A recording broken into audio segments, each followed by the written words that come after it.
God, that looks so much better on this version. Holy crap. Oh well. Let's summon Epona, shall we?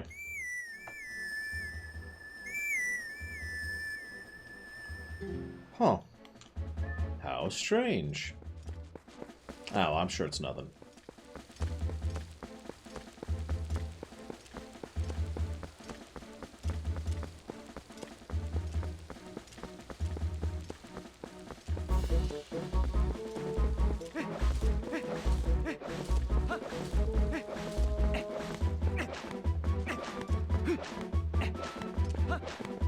Hello, Gerudo.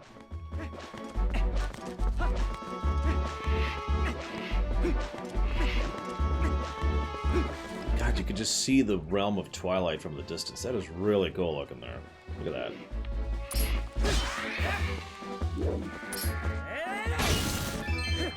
Ham.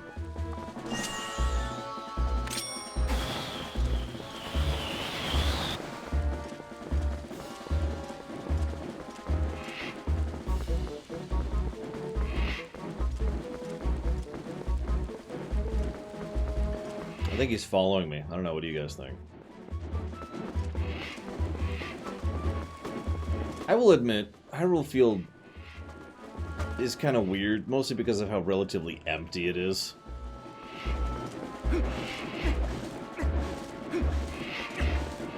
So it was nice that they managed to open it up so much, but at the same time, there's really nothing here, you know?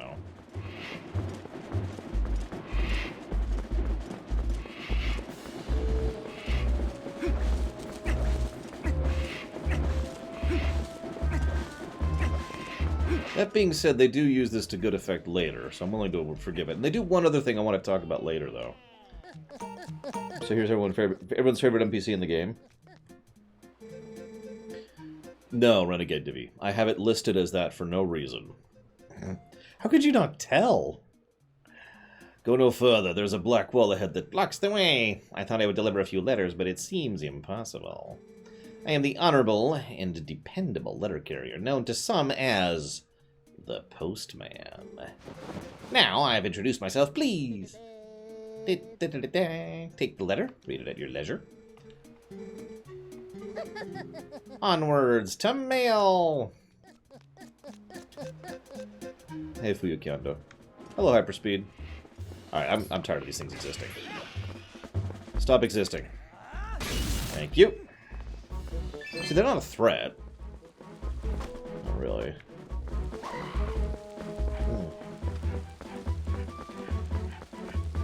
Sorry, I'm actually looking for something specific. So please forgive me, my roaming here. Yes, I played and beat Wind Waker in 4 hours. I am just that good. This is definitely not a lie. How's my sarcasm doing? I'm trying to be more overt. It's not here. That's weird. Hey, Fuzzy Duck. I'm sorry. Yeah, there's supposed to be collectibles somewhere around here, and I'm just not seeing it. Getting weirded out by this. Maybe it hasn't spawned yet? I mean, it's not like I could turn the damn thing in, but I thought they spawned, like, immediately, as soon as the game started. Maybe it's over here and I'm just an idiot? They're easier to see at night, and it's about to be night anyway, so... I know, right, Renegade? I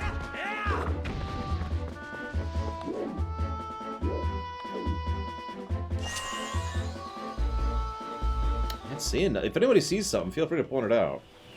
There is supposed to be a bug I'm supposed to be able to get here, and I am not seeing that sucker. There's actually 3 ways to know where the bugs are. There's a hint system. You can see them from a decent distance, actually, even on the GameCube version. And you can hear them, too. I agree with that, Gerudo, unironically. I mean, I already looked at the trees. I didn't see anything in there, so...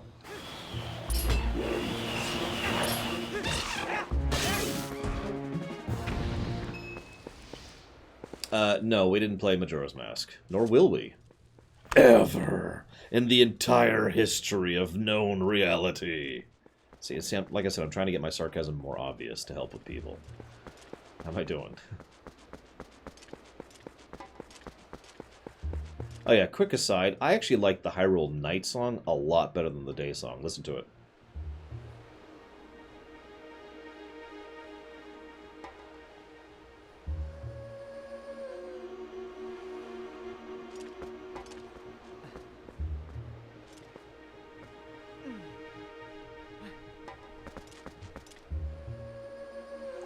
One of the things I love most about this game is its overall tone is very somber. Morose. It's not depressing. It's sad. In a good way, like sorrowful. And I like that. I think it pulls off that tone very well. So, let's go ahead and do this. I agree, by the way. This game... So, one of the biggest complaints I tend to hear about this game is it's just Ocarina again. I don't understand those complaints. Because this is basically Ocarina done with more modern tech and completely new mechanics and far more complex gameplay and substantially more complex storytelling. You know? Basically improved in every single way. Now, I know, I'm sorry, I hate to say that because some people prefer Ocarina to this game, but you get my point. That's a good boy. Now you need to listen to what I say from now on. Ah, look, how lovely. The black clouds of Twilight are so fetching today. I feel so much more at ease here. And you look so much better like this than those dusty old clothes anyways. So let's get going. Notice how she's already kind of fond of him. In more of a playful pet kind of a way, but still, already she's kind of... well, fond of him, like I already said. No, Midna is a Twilight. Although, speaking of which, you remember us talking about the Gerudo? Well, I decided to look it up, and I found one tiny paragraph describing the fate of the Gerudo. It's really dumb. You want to hear it?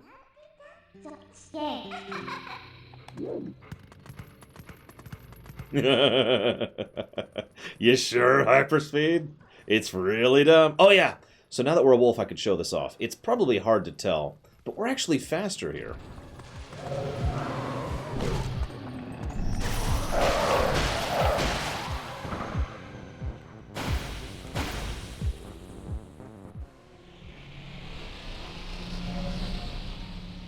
For those of you not aware what I mean by that, they actually decided to program into the game that when you're on Hyrule Field, all your movement is literally faster.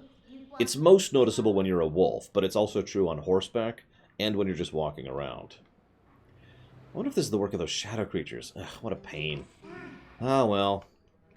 You, get your map out. Okay, what? The yellow arrow marks where we are. You knew that, right? Whenever you destroy those creatures of darkness... So this is explaining the fast travel system. So, fast travel. Notice we get access to fast travel very early on in this game, which I think is a good move.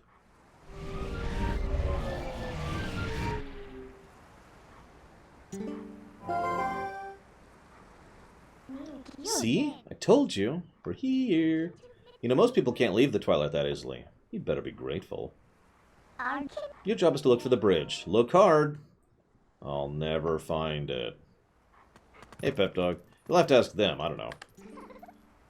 Wow, it's perfect, don't you think? What do you think? Should we take it? Good little obedient wolf.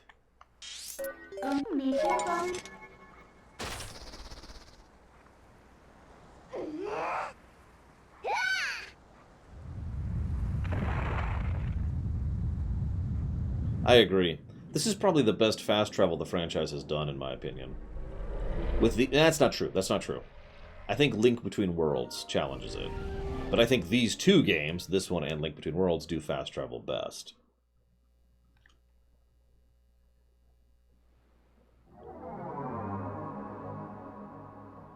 Oh, and Breath of the Wild. I always forget Breath of the Wild. And Breath of the Wild. Although whether Breath of the Wild is best or not, that's more debatable. Honestly, all three are basically the same format. Fast travel is quick and easy to do. There are many points, and you unlock it early on. See? Just as I thought. Tee. So isn't the power of Twilight amazing? Call me if you need the power again. It should help find what you're looking for, don't you think? Alright, let's keep going.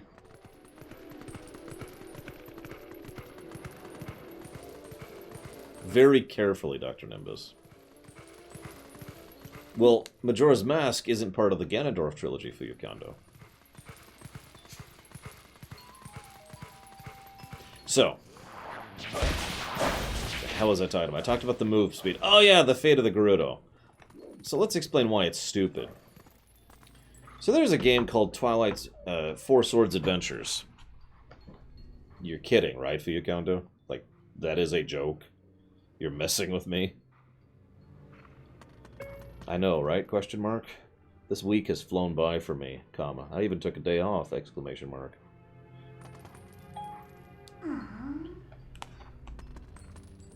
Ah, you haven't played these games. Okay. So, Ocarina of Time leads directly into Twilight Princess. This is a sequel, a direct sequel to Ocarina of Time. Wind Waker is a direct sequel to Ocarina of Time. There is no direct sequel to Twilight Princess, and there is no direct sequel to Wind Waker. And most of the other games that have Ganon in them are the... well, let's just call it the old timeline and leave it at that. Usually referred to as the third timeline, aka the crap timeline. I call it the old timeline because it's all the stuff that was made before Ocarina, where they weren't really thinking about things yet. So...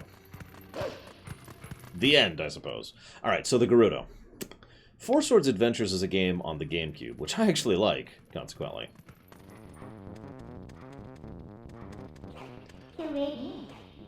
That being said...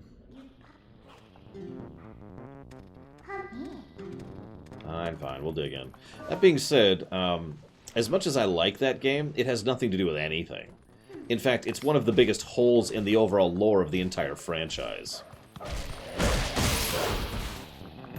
It's kind of frustrating, actually. It would literally be easier to consider Four Swords Adventures as a reimagining of Zelda. You know, an alternate Elseworlds kind of a thing, right? Here's the catch. Because they insisted on ensuring that this game, Four Swords Adventures, was part of the overall main continuity, they had to shoehorn it in a way that makes no sense at all, and is as roughly, coarsely shoved in as they possibly could. So, Four Swords Adventures actually happens after Twilight Princess, even though that makes no sense at all.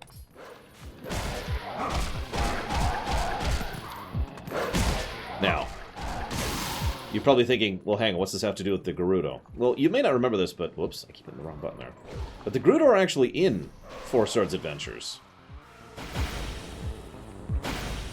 So, in order to connect Twilight Princess into Four Swords Adventures, what they said was, and I swear I'm not making this up, the Gerudo were banished from the desert for their horrible crimes and then fostered good relations with the Hylians.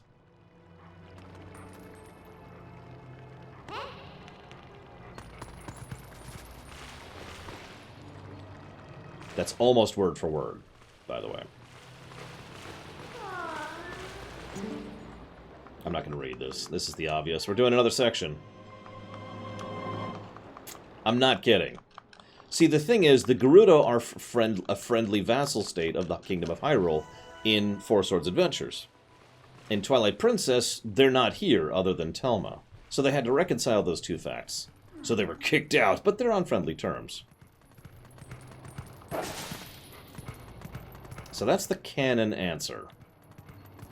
As I've said many times, it's my job to report on this crap, not to like it.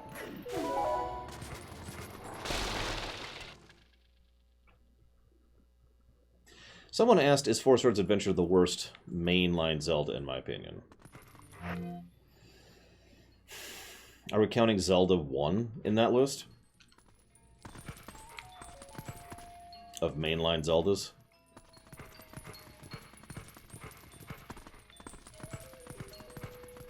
Four Swords Adventures was supposed to be a mainline Zelda, and then it wasn't because of bullcrap. I shouldn't report on that so thoroughly. I haven't actually look it up. Okay. When I'm doing research on something for the show, there's one of two things. I either glance at it, or I do a deep dive on it. I have not done a deep dive on Four Swords Adventures yet.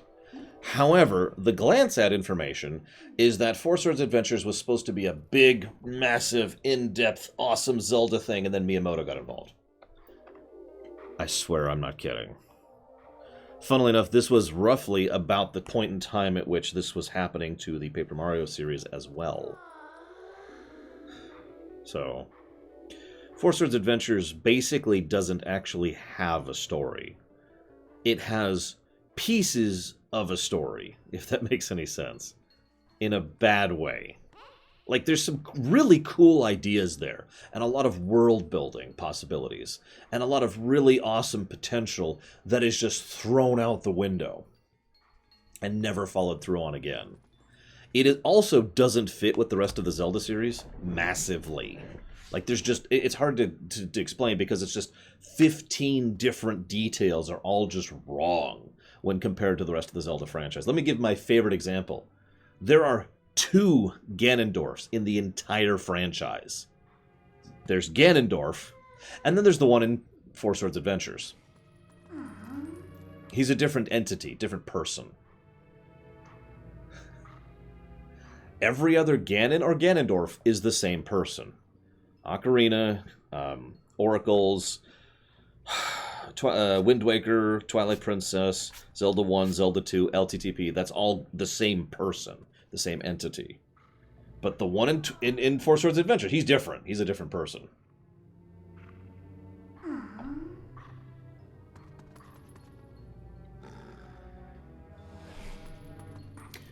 I like Four Swords Adventures quite a lot, actually, but it's almost entirely on the gameplay axis of things, because... Hey, Wraith. And hi, Diesel. Sorry I didn't say hi earlier. That would have been Wednesday for me, period. I mostly got other work done instead of streaming, period. I'm sorry there's no movies on for you, exclamation mark. Maybe you can watch something at home, question mark? That's not what I said. Hang on, Midna. Yeah, see, the problem is Four Swords Adventures fits so badly with the rest of the timeline that it's better to just eject it entirely. Which is funny, because you can say the same thing about Minish Cap. For those of you not aware, Minish Cap was originally intended to be the origin story for the mythos for the entire Zelda franchise, and was changed in midstream. Four Swords Adventures is a direct sequel to Minish Cap. I'm not kidding. There's a direct connection between the two. And there's also Four Swords, which I don't really count as an own game. It's basically like a sub-game. But Minish Cap, Four Swords, and Four Swords Adventures do form one cohesive arc across each other. Hence the bracketed idea. But to explain how incredibly stupid this is, first I have to say thank you to Wraith. Thank you very much, Wraith. Much appreciate the sub as always, sir. Thank you. If you happen to know where you want to put that, let me know. Otherwise, we'll stab you infinitely. Now, go with me, okay? Central timeline, then it branches into 3, okay? So, Minish Cap is up here, and then Four Swords is here, and then Ocarina, and then Twilight, and then Four Swords Adventures. I don't know how to properly explain how screwed up this is. That there's this jump of what is apparently millennia between a game and a game that is directly a sequel to it. Again, the events of Four Swords Adventures happen in direct reaction to the events of Minish Cap. You could set it literally 10 years later, possibly 1 year later, and it would actually make perfect sense. I'm not joking about that. When we actually cover the whole franchise, I intend to play them in that order to cover that arc, because it makes more sense that way. But no. No, Minish Cap happened, and then everyone forgot about the Four Sword, and everyone forgot about the Minish, and everyone forgot about the Pukiri, and everyone forgot about the Sky People, and everyone forgot about the Force, the concept of the Force. No, not the Star Wars one, it's another thing. All of that was just erased from history, until it all came back.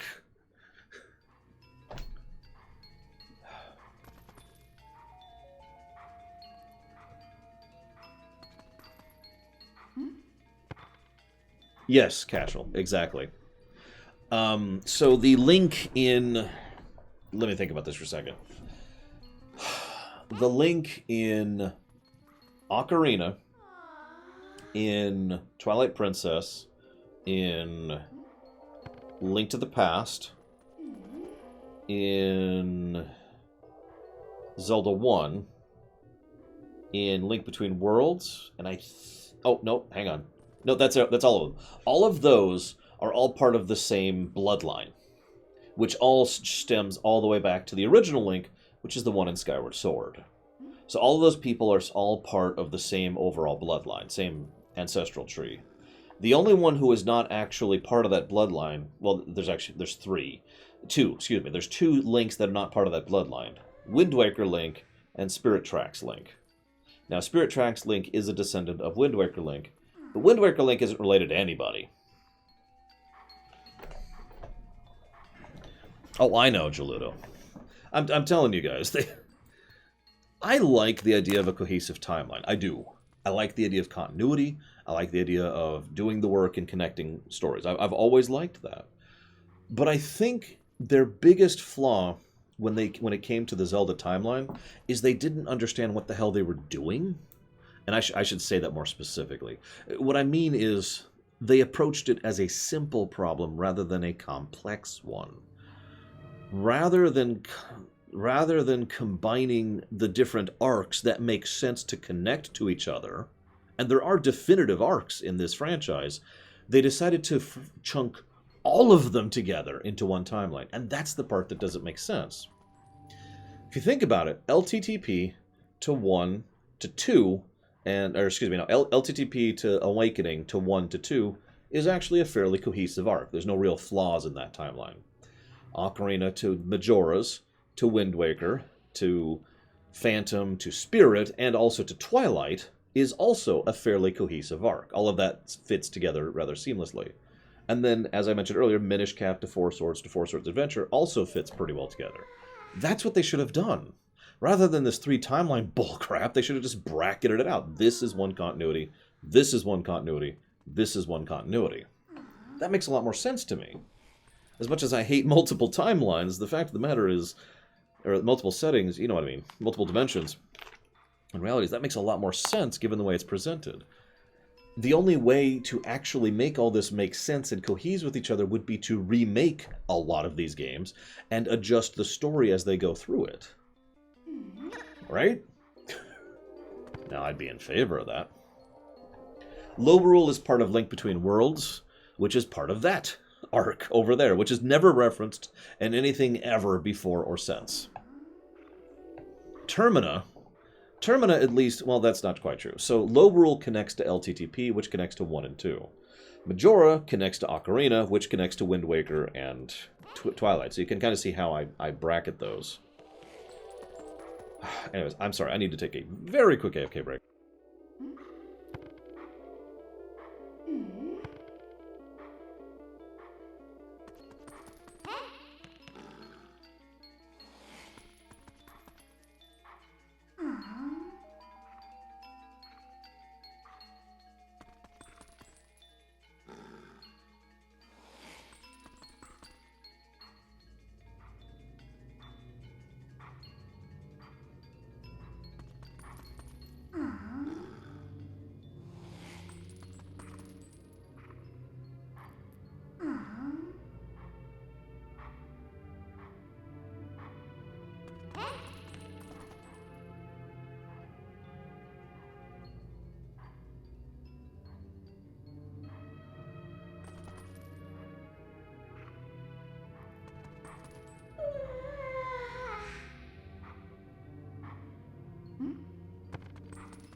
Okay, I'm back.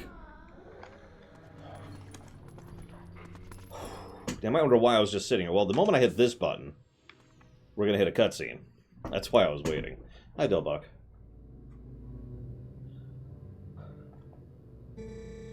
Cripes, I don't see those black brutes anywhere. They gotta be hiding somewhere, waiting for their helpless prey to come out, and then they'll feast. We are safe as long as you remain in here, child. Be at ease. Oh yeah? One of the monsters out there agree with you. They sure didn't seem impressed by my bombs. I don't think we can hold the sanctuary against beasts that strong, huh? Once they attack, it's over.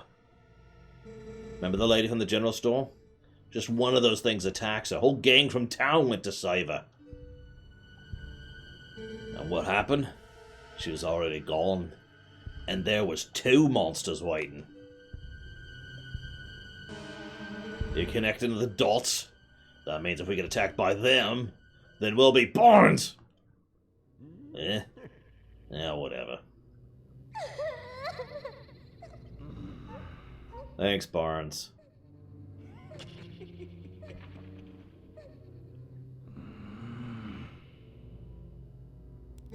Look, Renato. All I mind to say is that it's risky here, too. Ain't you got some place we can hide? There's a cellar. What? You got a cellar? Oh, where's the entrance, man? The entrance to the cellar is designed to open when all the candles have been lit. I would not do that. When Father instructed me to secure the cellar, I saw insects like the beasts outside.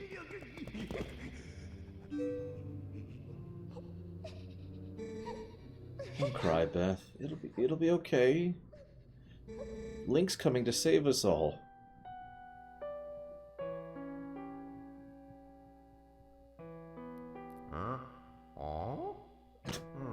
God, Barnes. I can feel it.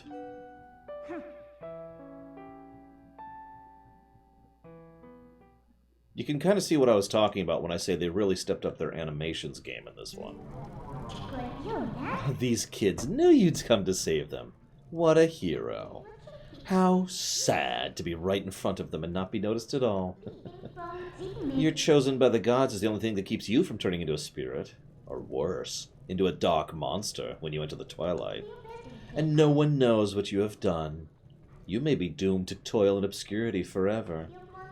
You're the type to worry about everything, I can tell. But don't fret about Princess Zelda. She chose this state of affairs, after all. Anyway, what's with the light candles to the basement? Not very subtle, is it? So, what are you going to do now, my lonely little hero? Notice they literally put it right there for you.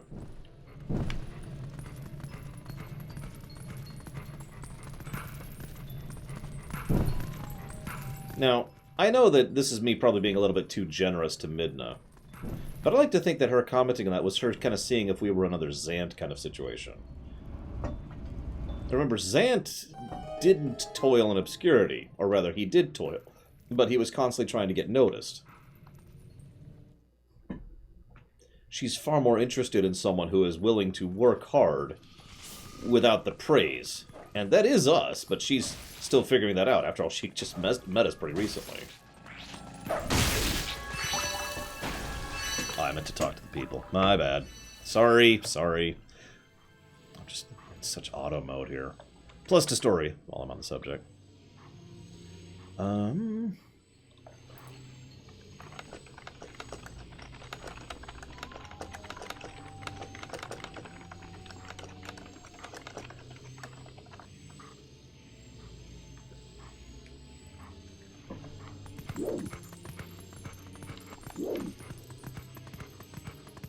Hey, look! It's a thing that leads to the second last dungeon in the game. Guess we'll come back to that later. Much later. I can interact with it. Oh, well, whatever.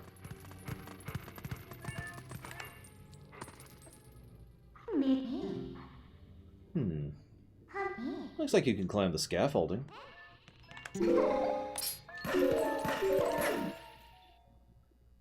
Yeah, unfortunately, Zelda has one of the most minor roles in this game.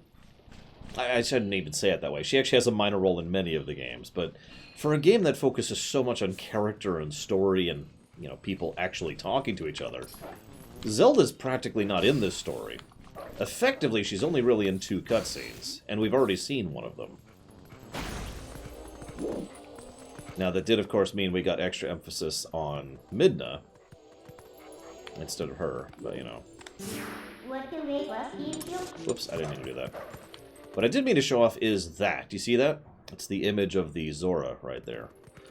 I only point that out because the image of the Zora is actually something that we've already... I'm saying this wrong.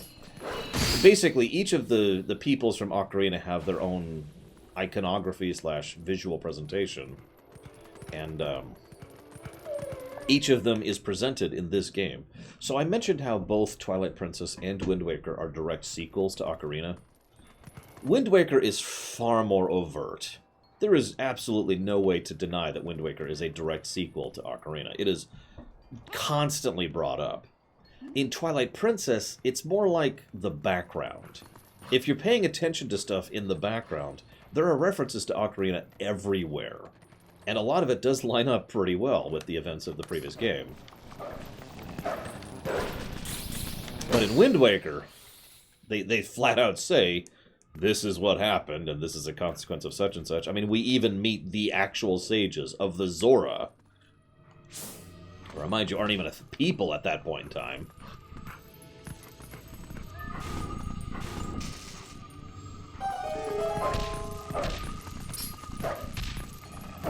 Same with the Kokiri. Yeah, we actually see a Kokiri. Or rather, what's left of one.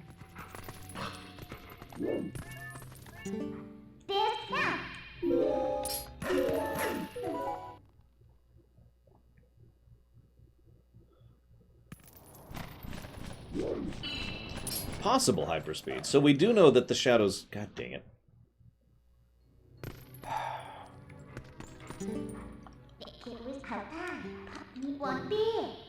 Don't think for a second I care about your world of light. I don't. I'm helping you because I have to. Remember that. Yeah, sure, Minda. Anyways, what the hell was I saying? Oh yeah, Barnes. So remember that they do have the ability to deliberately inflict people with shadow corruption. Remember how I mentioned the 2 theories about, you know, why some people are corrupted and why some aren't?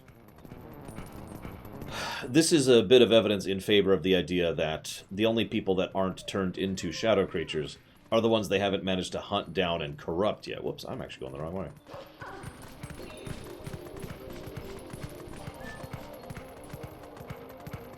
In short, every shadow beast we encounter here in town was probably a person at one point. Well, there's no problem. Was definitely a person at one point in time. The only question is, were they a Kakariko person, or were they a Midna, or Twilight person? Because both are an option here. Hi, Sean. God, at this point in my life, I know 3 people named Sean. It's getting weird.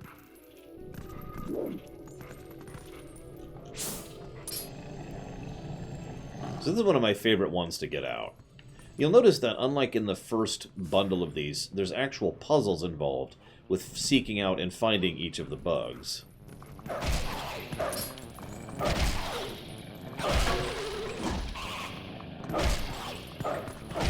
Which I kind of like, personally.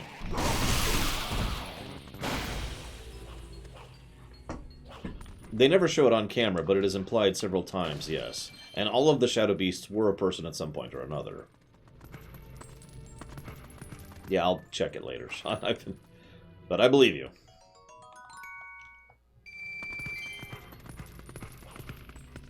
Well, you wanted more sexy in Zelda, Tesla, so just to appeal to you and for no other reason, I went back in time and ensured that Midna would be as sexy as possible. She's kind of Bayonetta-y, yeah. That's a good way to put that.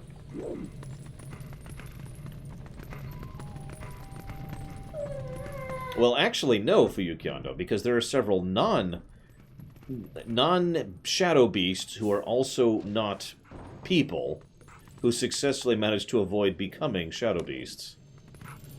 The most obvious example being the cat in Castletown.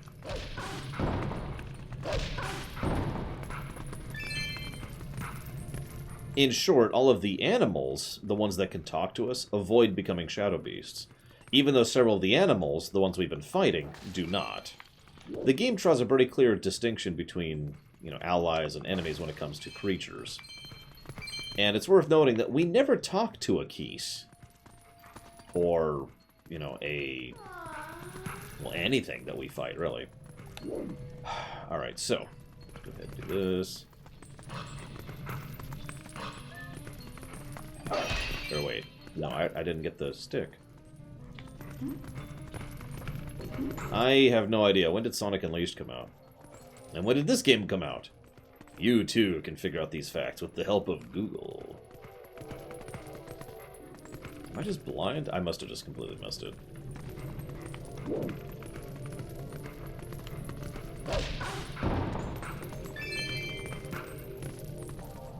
Notice, by the way, we have a higher rupee count. That's a HD change, I'm pretty sure. Where the hell is it? Is what speculation, not fact? Sorry, Fuyukondo. I know the Zelda franchise has a lot of both, and I'm trying to keep it clear what is speculation and what is fact.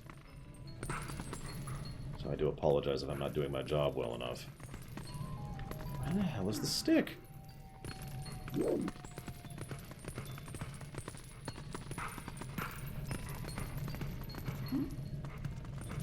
Oh, there's the stick. God dang it. It's right friggin' there. God, I'm so stupid. I can't see the damn thing. Come on out.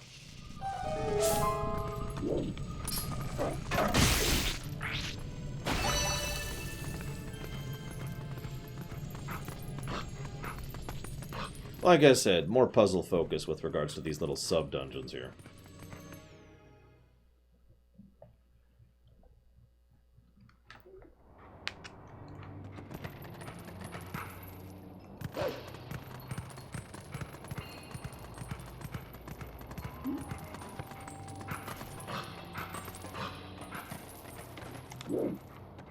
So I didn't know for the longest time you could do this. Whoop, or...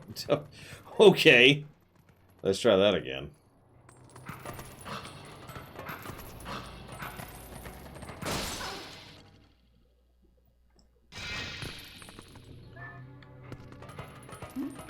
One of the things I find interesting about this is, just like with the last time, it's kind of giving us a little bit of a preview of the area we're about to explore once we take care of the Twilight.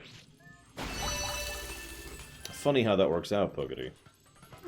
I'm not sure if I would say these are the best three, but they are definitely up there.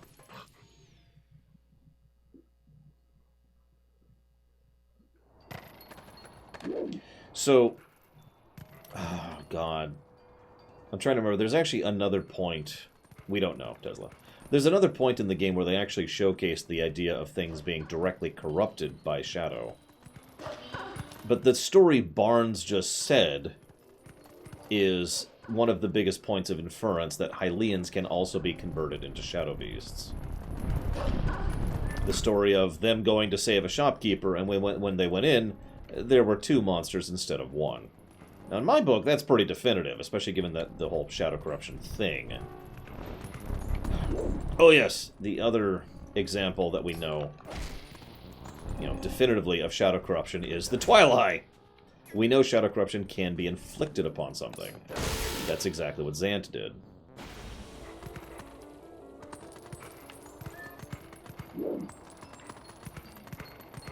Alright, so... I'm trying to remember... I keep looking down here to look at my map. It's on the screen, Lore. Right. I remember where it wants me to go. So anyways, to clarify for you, Kondo, everything I'm saying is fact, as presented in-game, tempered with speculation. In short, and this is something that Twilight Princess does a lot, Twilight Princess doesn't actually say A, B, C, D, and this is the order of events. It will present B, and then D, and then C, and then A, and then it's kind of up to you to decide based on those inferences. I actually don't like that, personally, if I'm being completely honest. Insert Dark Souls reference here.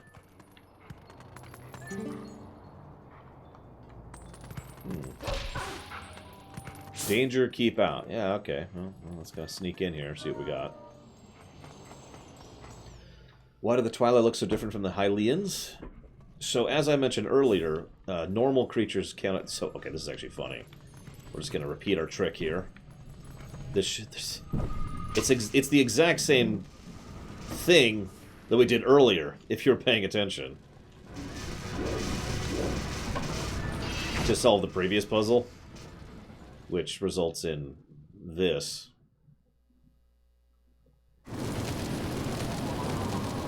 So, on the plus side, we don't have to kill those bugs. The explosion does it for us. Anyway, so yeah, they were originally Hylians of some manner or another. You had to sacrifice someone's house, but that's how the cookie crumbles, right? But anyways, yeah, the magical transference is probably why they look so different. I know that's not much of an explanation, but I mean, this is the same setting in which the Ruto were converted or excuse me, the Zora were converted into the Rito. Let's say that correctly. The game's canon explanation for that is evolution, which is incredibly nonsensical.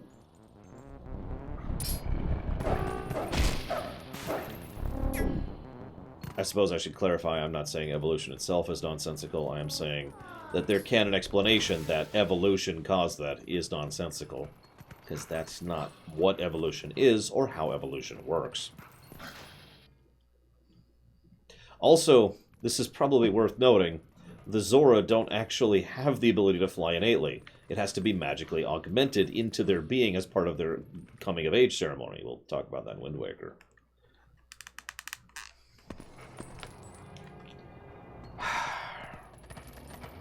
Three reasons, Huthor. Reason number one. If I wanted to make up my own story, I would. I don't like being told, oh, just come up with your own idea. Come up with your own interpretation. They're all valid. No, that's what I'm paying you to do, game designer. I paid you money to get a story that I want to enjoy. Point number one. Point number two.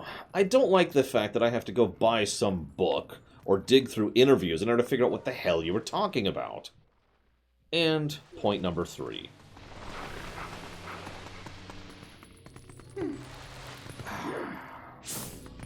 I don't know how to describe point number three, if I'm being honest. I mean, the simplest way to explain it is I don't like it, but that's not an explanation. That's not answering your question. Point number three basically boils down to the idea that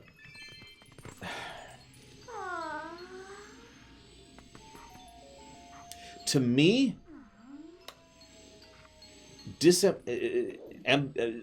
ambiguity is something that can be used to decent effect, but the more it's used, the less I'm interested. Basically, ambiguity makes me think less about a story. And that's not what I like. I don't want to think less about a story. I don't want to turn off my brain to enjoy a story. You know what I mean? And that's what ambiguity forces me to do at a certain point. Now, I have to say it like that because ambiguity is not a binary state. It's a gradient, right? So, you know, little bit of ambiguity, sure. Decent amount of ambiguity, well, it depends on how it's implemented. Lots of ambiguity, shkonk, brain off. Yeah, exactly. It's a tool. It's a narrative tool that needs to be used correctly. I would say that Dark Souls 1 and Dark Souls 2 are actually good examples of this. Dark Souls 1 has ambiguity, but not actually all that much of it, really. A lot of the lore of Dark Souls 1 is pretty coherent and presented in the game. Dark Souls 2 is very ambiguous, to the point where, to this day, even interviews have not actually explained what the hell is going on in that game. So here's our first Goron. Why do I have to stand guard? The ladder's destroyed. It's not like any humans will come up. What's with the elders? If we have a problem the humans can help with, we should ask. It's better than suffering for the sake of our pride. Now, I wanted to talk to that guy, because it's actually a cool insight into later. A little bit too high for me, Cashel. Especially the ending, which can go to hell. Oh, I suppose I should add one fourth option, Huthor. the fourth reason I don't like ambiguity is it makes my job basically impossible. If I have to do a lore run on, oh, I don't know, Elder Scrolls, yeah, sure, I could turn it into a joke and make a counter for every moment. But that is still very frustrating as a professional to try and discuss the lore of a series that is so ambiguous as to the point where I basically can't.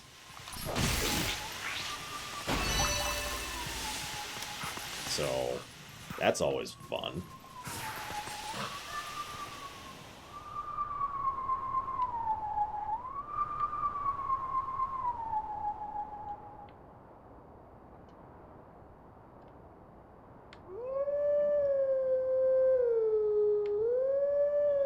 These are actually really lenient. You can mess up a lot and still make that work.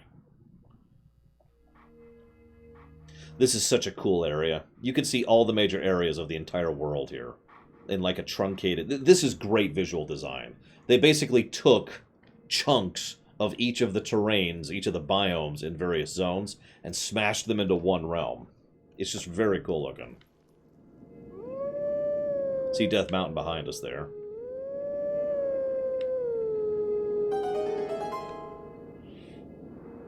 Only if you bug it out, Fuyukando. But people have explored this thanks to glitches. Oh, can you leave this area without playing? No. To my knowledge, no. I like that they included the Song of Healing, too, by the way. It makes a degree of sense. After all, this is the timeline in which Majora's Mask happened. Well, that on the left is the Ocarina of Time link, and that is the Twilight Princess link.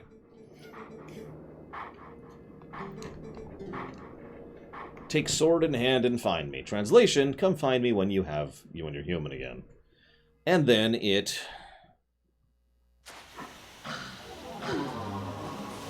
puts it on the map, so we know that it's there. Nice little touch there. Okay.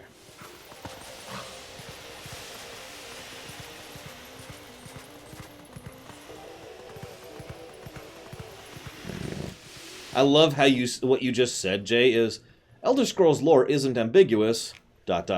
except for the extremely ambiguous stuff. I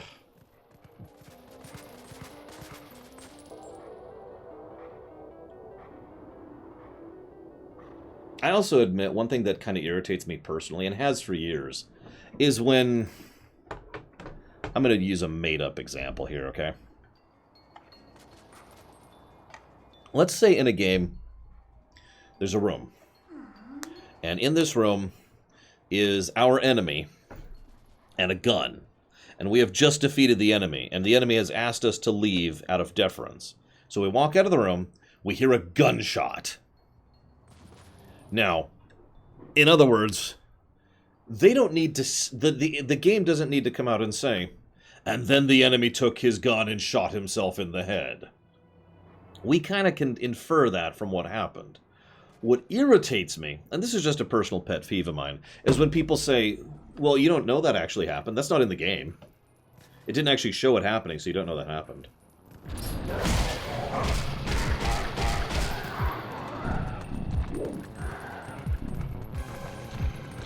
I have heard those types of arguments for years at this point in my life.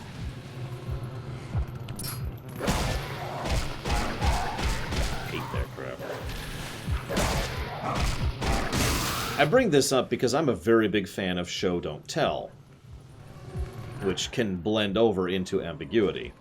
In other words, they don't need to show us every little thing and treat us like we're 3. I don't need a narrator sitting down and saying, and then the villain picked up the gun and shot himself in the right temple at point-blank range after hesitating for 3.6 seconds. I don't need to be told everything. Because in my opinion, I was told everything, you know? The game made it pretty clear what was happening there.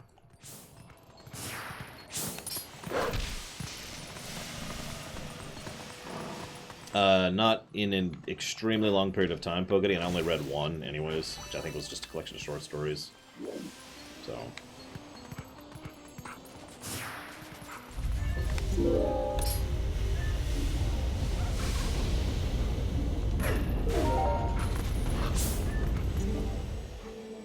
have to stand guard at a dead end at the bottom of a cliff like this? Wait a second, are they tucking me out of the way because they think I'm useless? Poor guy.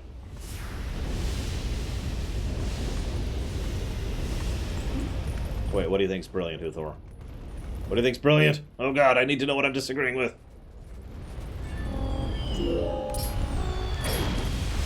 it. Get out of my way. You are irrelevant.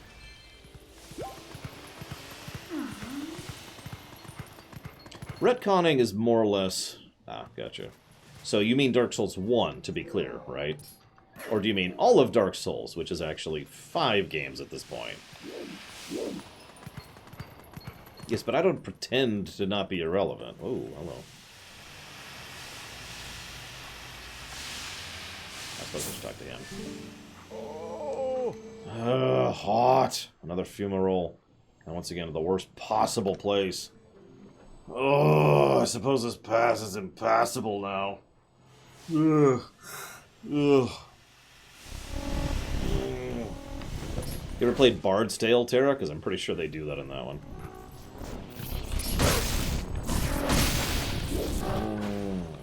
I'm gonna mute myself for a second because I'm having a pain attack right now.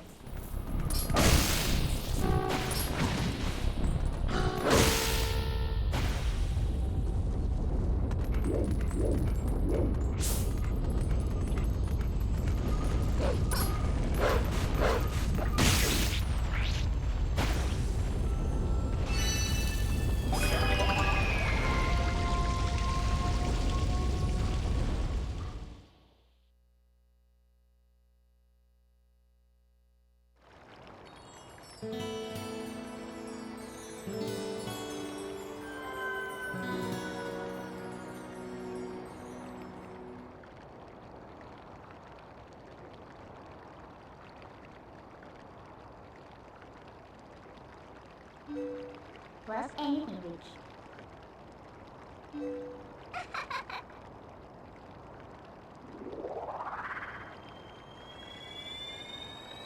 I don't understand your question, Mind Blast. I'm sorry. What's the worst case of ambiguity to not tell the story you've ever seen? Dark Soul... No,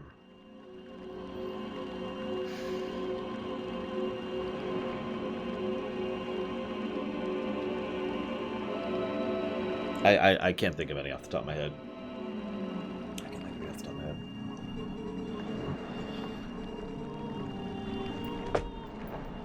Aha! I wasn't misremembering, Takoda. I knew it. So, yeah. Blah, blah, blah. You're the holy chosen one, and I am ugly and creepy. The dark power you seek lies in the sacred grounds of the proud mountain dwellers. But already those grounds have been defiled, draped in shadow and seated in evil. You must go to those sacred grounds and cleanse them.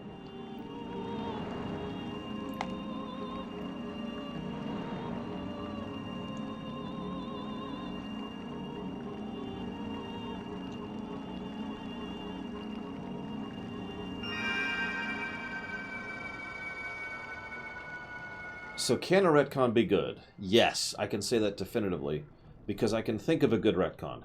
Warcraft 1.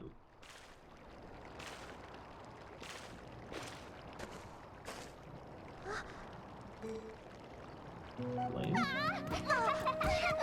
Poor Colin. Even the baby just walks by, I'm like, yeah, whatever. See, Beth, I told you Link would save us.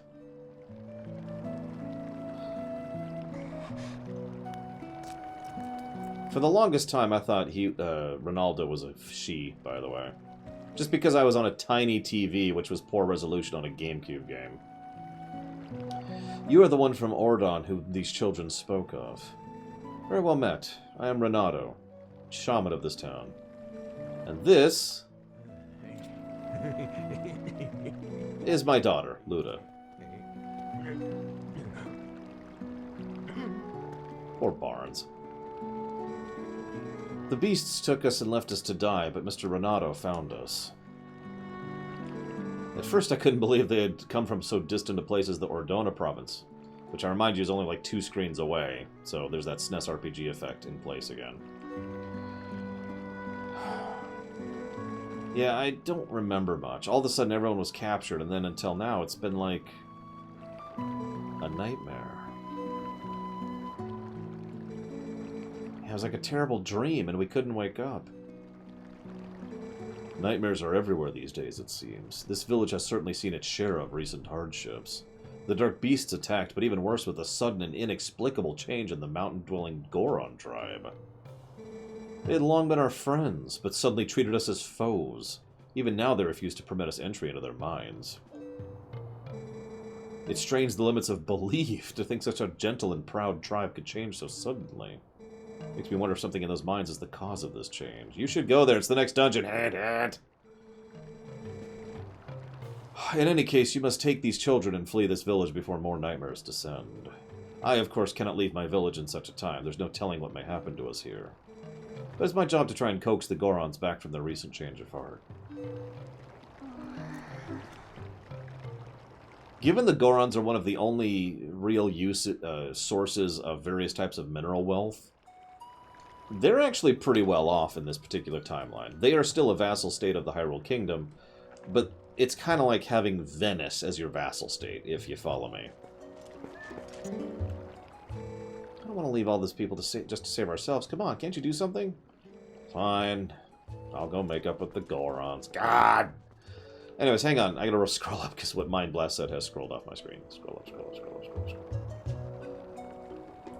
Assumed intellectual level of any audience demands the level of storytelling and its complexity. Ah! That's an interesting viewpoint. Now, yeah, exactly, Japon. It's probably worth noting that that is the realm of the debatable. To put this into other terminology, some people debate as to whether it is better to presume your audience are idiots or to treat them as if they are smart. And there's obviously some gradient there as well.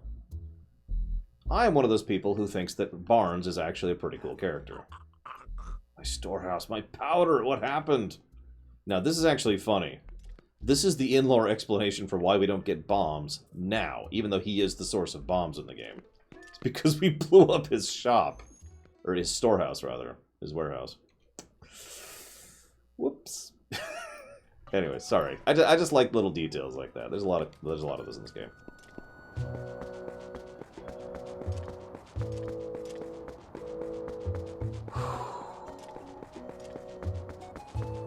So,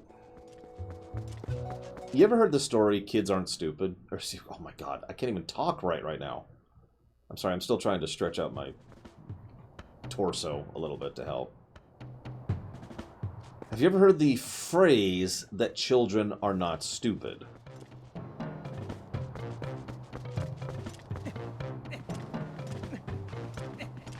Now, I've heard that phrase, and I've seen it proven in real life many times. Real quick, you remember this guy? The guy who actually wants to reach out to us and help us and be a friend to the person? Well, the elder said no humans may pass, so no humans may pass.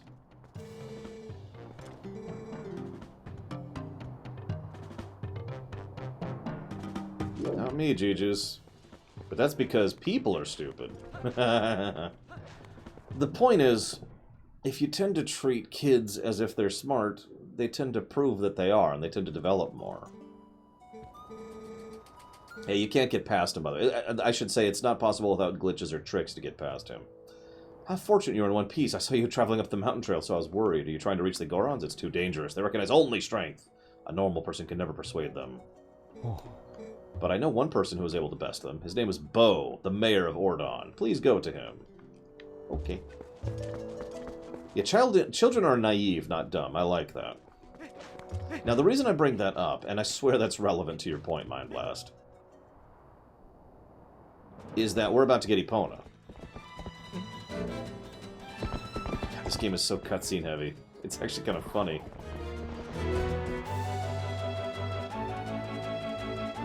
Poor Epona.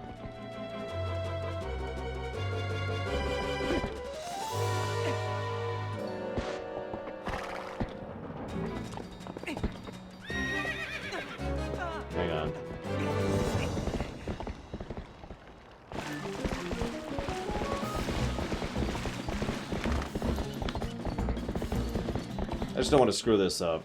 It takes a long time if you do. It's easy to do, but if you screw it up... Okay, we're good.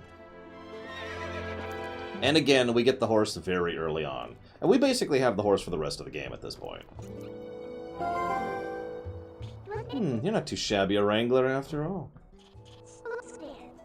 Won't this make getting back to town a lot easier? Go finish your errand so we can move on. Okay, jeesh. Okay, so getting back to my point, Mind Blast. It is my opinion that you don't treat your audience as if... How do I phrase this? I don't think it is the correct thing to do from a philosophical... I'm not going to be able to finish... I'm just going to finish the sentence. I don't think it's correct from a philosophical perspective to dumb down your fiction to appeal to a stupider audience, but should instead always presume that your audience is smart and that they are paying attention. Now, that's just my opinion. That's just the way I tend to think of things. But I think that is the correct way to approach it. So I suppose that answers you, Mind Blast. In short, it's not like there isn't such a thing as turn-off-your-brain entertainment. The turn-off-your-brain entertainment is absolutely a thing. It might not even be a bad thing. Now, I should clarify, I don't want you to go to the other extreme as well. I'm trying to think of an actual example. Give me a second.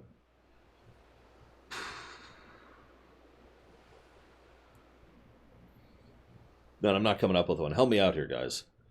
Like, I don't actually see this all that often. But every now and again, something comes along and it's just a little bit too stuck up its own ass.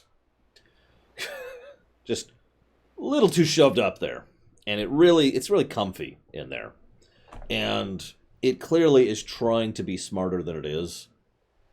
Very hot air, very, yes, behold, the subtleties and complexities of this game are simply beyond you. I would actually use Braid as an example of that, yes, absolutely. Because I've seen interviews from those developers, and they are uppity as hell. Now, obviously, everyone's going to disagree on what qualifies as that, because I've already seen several options in chat, and I disagree with basically all of them. But Braid absolutely qualifies for what I'm talking about. Good God.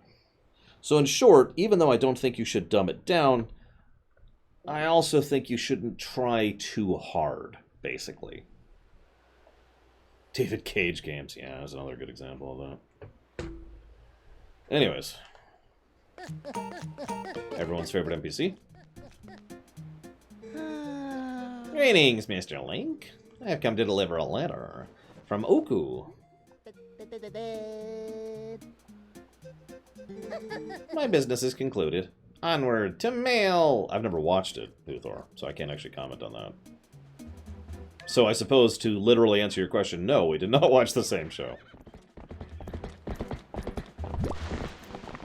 Yeah, I haven't seen either Sherlock show, and I probably never will. Excuse me.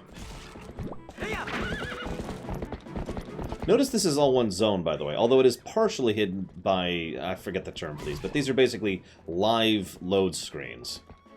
It doesn't literally have a load screen here, but these little pathways are so that they can load in more of the specifics of the terrain on the other side. To kind of share the load, so to speak. I know it's probably hard to tell, but we are going way faster, which is, again, related to the point I mentioned earlier about how your movement speed is literally raised when you're on the overworld here. Which is the only reason I think it doesn't deserve a negative, is because when you're going full tilt, you can cross it in only a few seconds. We'll debate that later on. Oh yes, don't pull the narrative cheating thing either. I hate narrative cheating. The old murder mysteries of we don't know how to write are the perfect example of that. I don't remember the reveal trailer for Twilight Prince. Oh, you're talking about the one with the fight and... Yeah, okay. No, I haven't talked about that, Maz, and I never will. Yeah, and then Breath of the Wild came out. That just keeps happening. They just keep coming out with new games that are just bigger and bigger and bigger.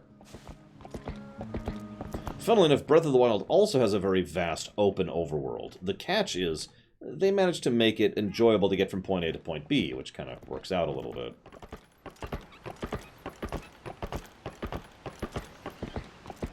Now, I didn't answer... I think Jay said something. Let me scroll up. Themes are for 8th grade book reports. I'm going to go with a 10, as in how dumb that is, Jay. Good God. That's just... What? Anyways. Where are the Sheikah in this game? We'll show them off much later, Baron. There is actually a Sheikah presence in this game. Someone stab Cashel for me, just really quick. Just a light stabbing, nothing big. I guess I could keep riding her. Come here, Brig, I need to keep riding you. There we go. But yes, Agatha Christie books are a great example of Noel.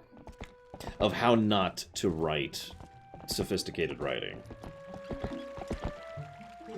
So, what Agatha Christie books... They don't all do this, but several that I have read do this. What they do is they have... Oh my god. They have a murder mystery. And then they give you fake clues and red herrings and all that fun stuff. You don't know they are, obviously. And then at a certain point in the story, they reveal the truth, and it was something they never told you. It was something completely off topic. Yeah, they withhold puzzles from the reader, exactly. It's like trying to put together a puzzle piece, or trying to put together a puzzle without all the pieces. That is narrative cheating. Just straight up. And that irritates the crap out of me. Thank you, Noel. Thank you so much, sir. What is wrong with you, Huthor? Alright, hang on. Rewind. Please feel free to explain your insane and different opinion, Huthor. Thank you, Noel. Very much appreciate, as always, the support. If you happen to know where you'd like to put that, as far as future streams, let me know. Thank you. How could you disagree with that, Huthor? I'm actually really confused at this point. Most of your disagreements make sense to me. But disagreeing with the fact that a murder mystery, which is designed for the viewer to put things together, actually withholds evidence from you, so you literally are physically incapable of doing so. That is narrative cheating. That is the definition of narrative cheating. The definition of narrative cheating, for those of you not aware, is when you, as the writer, deliberately do something to influence the reader so that they make either presumptions or cannot properly think about the writing that you are doing. Basically, effectively forcing the reader into thinking in a certain direction. Then, you reveal the truth, and it's like, haha! Narrative cheating is almost always done in order to try and have a twist. The murder mystery thing being the obvious example. I can actually use and another example of this, but I don't want to spoil it. But basically, Frozen the movie actually has an example of narrative cheating in it as well. Something that is put in just, and for no other reason, for the audience. And it is specifically there to trick you so that you don't guess what's coming. In a way that actually makes no sense in lore.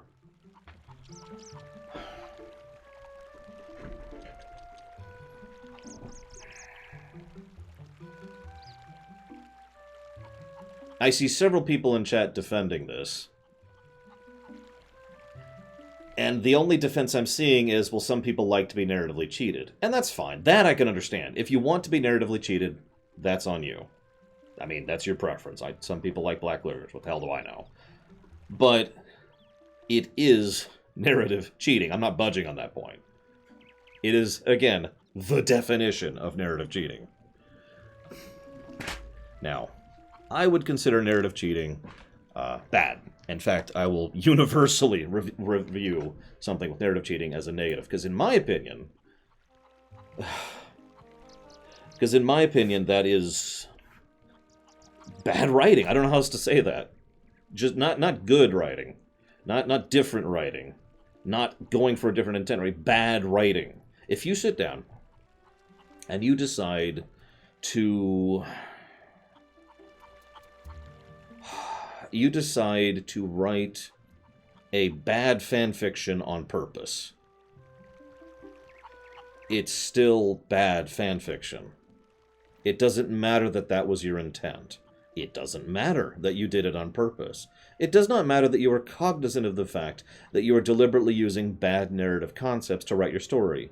The net result is still bad. Or, to be more accurately, written badly. To go back to a quote I like to use many, many, many times, deliberately annoying is still annoying. So I will acquiesce absolutely the idea of, okay, maybe it's something that people enjoy. Sure. Or maybe they're doing it on purpose. Sure, that makes perfect sense to me. You're funny, Eric. But I stand by my point firmly. Anyways. Do you know any detective story you can also solve by what is provided? Not off the top of my head, no. Zootopia. There you go. There's a detective story you can solve with what's provided. I'm serious, by the way. I can't think of any off the top of my head right now.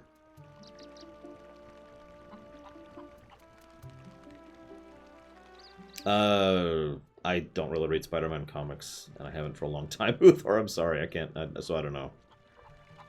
I haven't seen that film, Papa Neeks, so I wouldn't know. By the way, I should apologize. I'm in a lot of pain right now, so I'm sounding a little bit more irritated than I normally would. That's why I'm trying to rein it in a little bit here. Trying to make the point of my point without trying to attack anyone. Because I don't want to attack anyone's opinion. That is absolutely not the idea here. There are people in this world who enjoy feet. I mean, that is about as alien as it gets for me.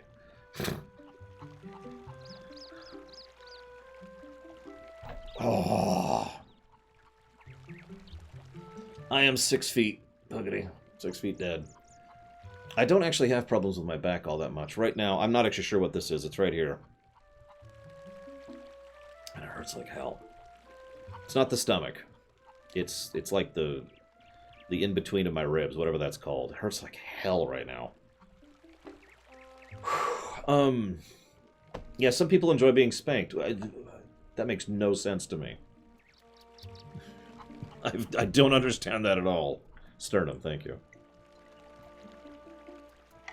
Okay. So... I think I know where you're going, Huthor. I'm going to let you finish your point, and then I'm going to disagree. But I want you to finish your point first. No, it's not heartburn. I know exactly what heartburn feels like. I even have medicine for heartburn right here.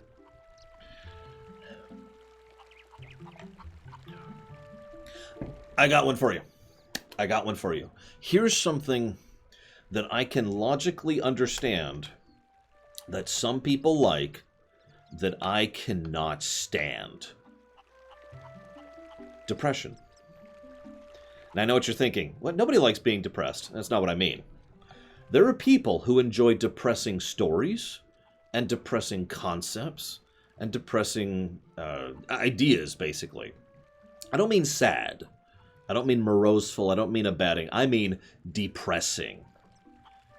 I mean, at the end of the story, they wake up and they're John, and they have to go back to their 9-to-5 job that they hate. You know, depressing. There are people who like that. Now, that just boggles my mind. I can't even begin to understand that. But it's true. It is a functional, stated fact that some people like that sort of thing. Yeah, and then John woke up and went back to class, or went back to his office job that he hated, you know. I can't stand that. That will bother me. In fiction, yeah, exactly, in fiction. Of course you follow me. They all do. Let me use an example, if I may. Before I look at that donation, give me just a second, whoever that was. There's a movie... Oh my god, it's got... Who's the Bees guy? I can't think of anything right now because I'm in so much pain, but what's the Bees guy's name? You know who I'm talking about. The Bees, not the Bees, that guy.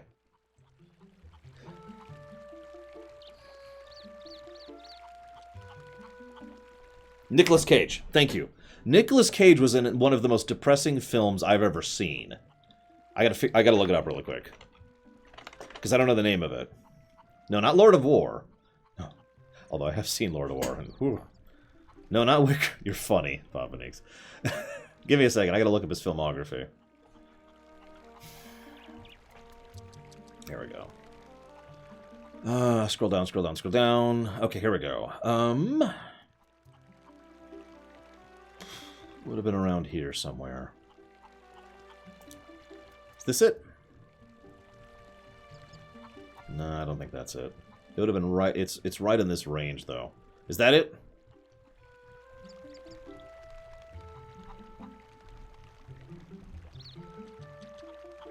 The Family Man.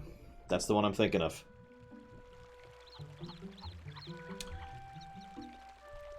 The Family Man is one of the most depressing films I've ever seen in my life. Funnily enough, Nicolas Cage has actually been in 3 separate, very depressing films I can name right off the top of my head. The other one would be The Weatherman and 8mm. But anyways. The Family Man, I'm just going to briefly summarize this one for you. So, he plays this big executive mogul businessman, and then he is into an alternate dimension where he married his childhood sweetheart. And, you know, the initial stuff is like, oh, I've got to get back to my life. But he starts to realize how much he really enjoys this new life he has, and he really digs into it. And he starts having this just amazing, happy, fulfilled life. And then, hang on, let's try that again. And then he goes back to his normal life. And the movie ends on the idea that he can never have any of that happiness or joy, and it's all lost forever. The end. Hence depressing. It's not that something bad happened.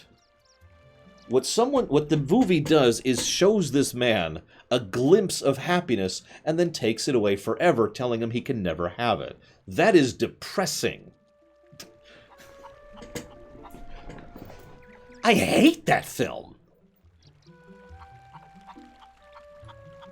Yeah, that is literally, if that happened to me, I would commit suicide. I'm not even kidding about that. That is horrible.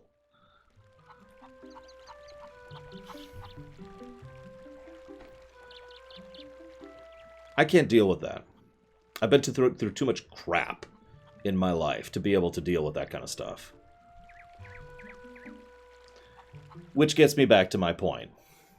I know that that is the kind of thing that some people like. Several people in chat, probably partially jokingly, have just said that just now. Several people in chat have just talked about how that's awesome.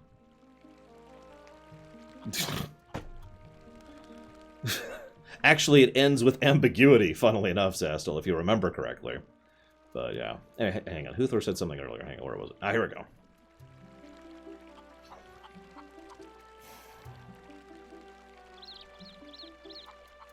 Ah, damn.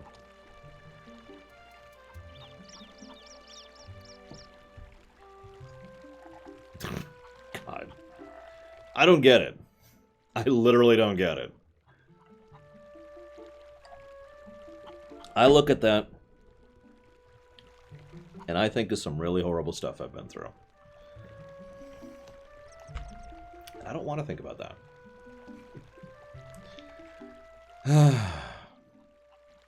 Yeah, all right. We've been talking about this topic a while. Let's summarize this really quickly. Let's just lock this down.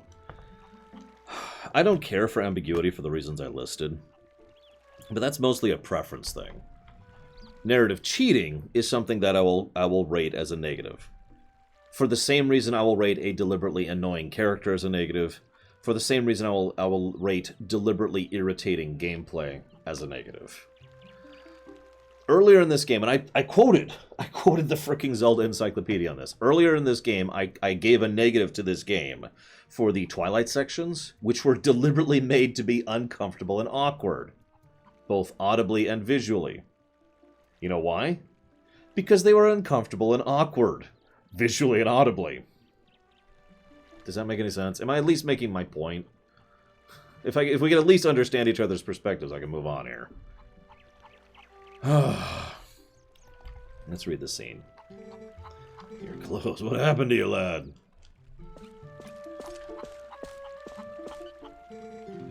Come inside. Okay.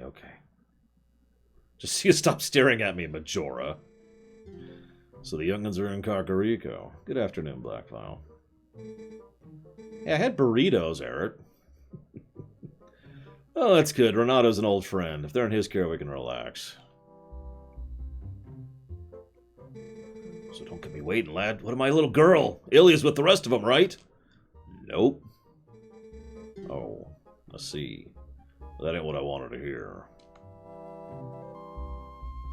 But, Link, I guess I need to think all 5 of those poor kids, not just my own. They're all in danger.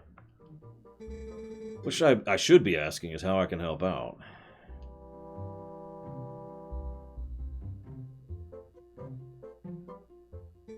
What's that now?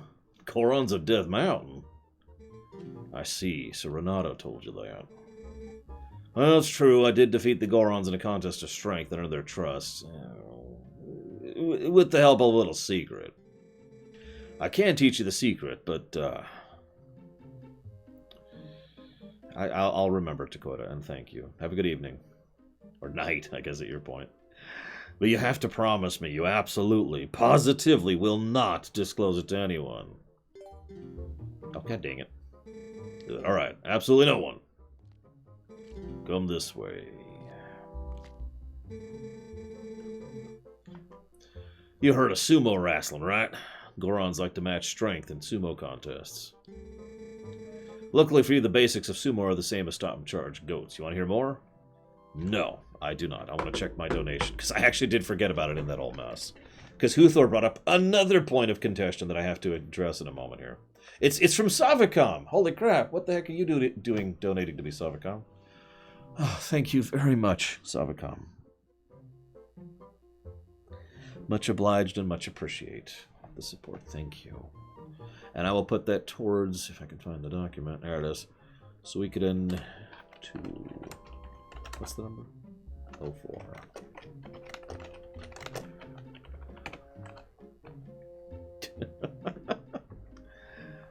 Alright. So, here's Sumo. Sumo is actually kind of crap. You'll notice they skipped the Capora Gabora problem here. Sumo is literally rock, paper, scissors. Literally, literally, literally. And it kind of sucks. There is a strategy to this. But, yeah.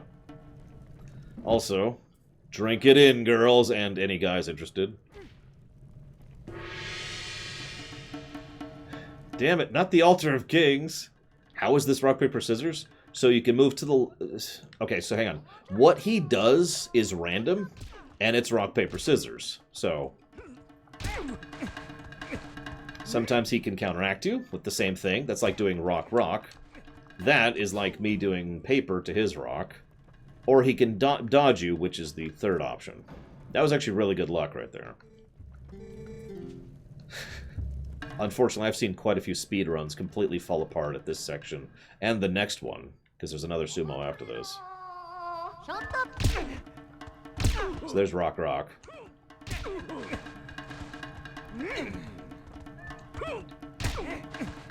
Like I said, there is a legitimate strategy to this. But this can take way longer than it has to. Basically, he can pick the thing to counter you, or he can pick the thing to match you over and over and over. And generally speaking, if you lose more than 20 seconds on here, you should just reset your run, because you've just lost X amount of time to basically RNG. So that's fun. Alright. Strong as you are, you can't hope to beat the Gorons wrestling with power alone. These Gorons are made of rock. Now, the secret to beating the Gorons is locked away in that chest. Okay.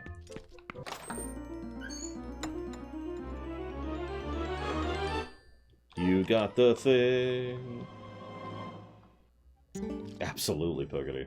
Breath of the Wild, also known as basically no RNG and all execution. Yeah, exactly, Savicom. The point is, it's not hard. I mean, give me a break. No, the point is that you have lost time for no consequence. Like, you didn't do anything wrong, basically. And you lost time. And if you're trying to get, an actual world record run or a personal best run, you kind of need the best RNG possible.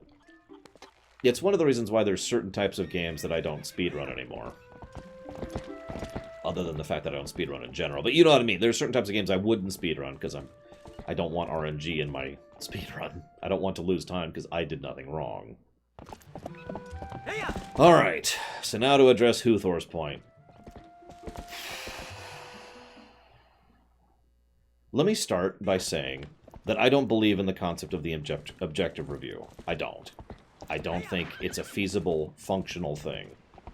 So anytime someone actually asks me to put down time and effort into reviewing something, I will always be doing so from my perspective. A subjective review. You with me so far? Oh, no kidding, Hyperspeed. 100% Wind Waker runs are awful. Just variances of minutes, depending on pure RNG. It's terrible. Anyways, now I gotta wait for Huthor to respond to me. I don't even know if he's there anymore. He might have abandoned me in High Dungeon. Wouldn't surprise me. I mean, he likes WoW Classic, and I don't. Therefore, we must be enemies on the field of battle. God. I'm sorry. Yeah, Ride to Hell Retribution is objectively a better game than Anthem. That is a literal truth.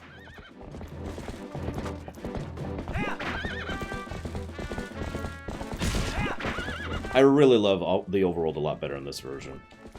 What era of Hyrule would I want to live in? Believe it or not, I'm kind of tempted by Wind Waker. Seriously. I've always loved the aquatic archipelago concept.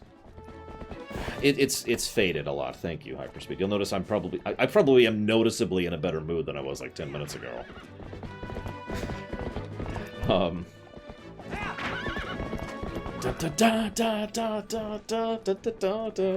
Anyways.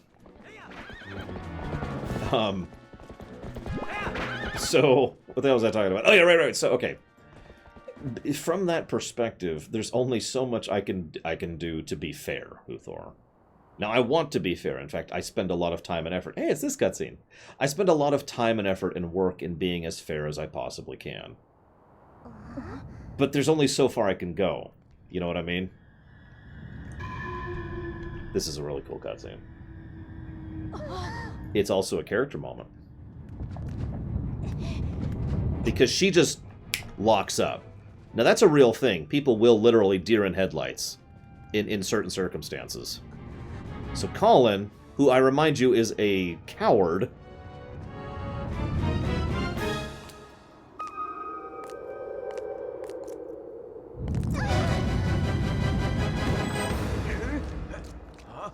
This is also really amusing to me. Raises. Lowers. You notice they're trying to hit the humor button a lot more in this game. Kind of quirky humor, but it works, I think.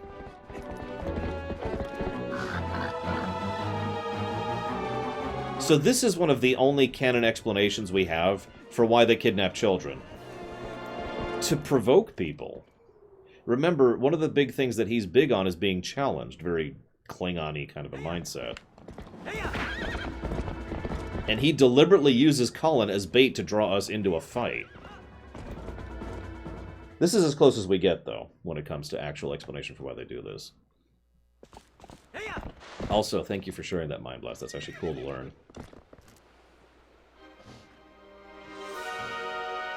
Hyrule's fine, Baron. What are you talking about? Anyways, you with me so far, Huthor? On the whole my perspective thing? Because I'm kind of done. I've kind of said what I wanted to say. There's only so much I can do to be fair. If I have to review a game that is a part of genre, that is something I actively despise, that is deliberately something I despise, then there's only so much I can do about that, you know?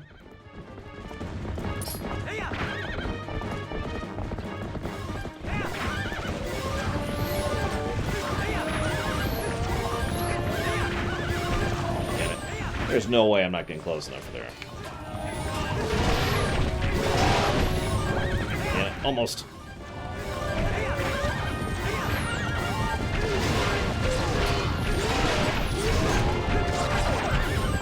By the way, mounted combat. First for the series.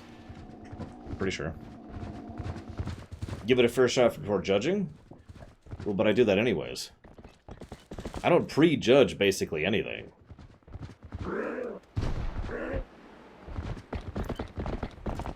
But if I were to, for example, do a review on an Agatha Christie novel that I have read, and I end up hating it for the reason I just mentioned, then I'm not going to shy away from that, because I did read it and I did give it its fair shot. You know what I mean?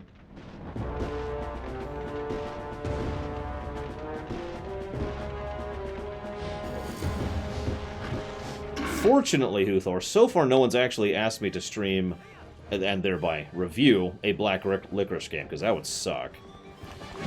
Nope. I was going too slow. It's my fault. I like the song, by the way.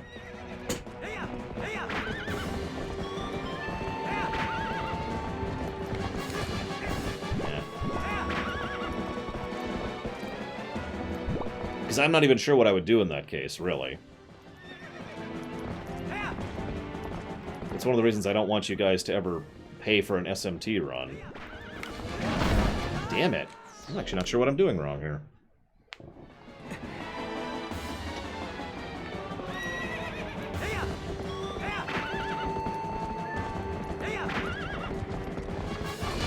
There we go. Apparently I'm just sucking. Shin Megami Tensei. Sorry.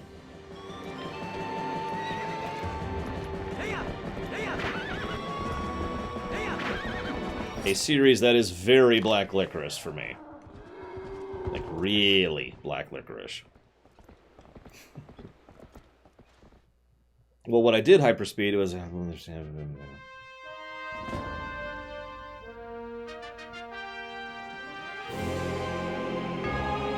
What's SMT about? Demons. And philosophy. SHIN space MEGAMI space TENSAI, I believe?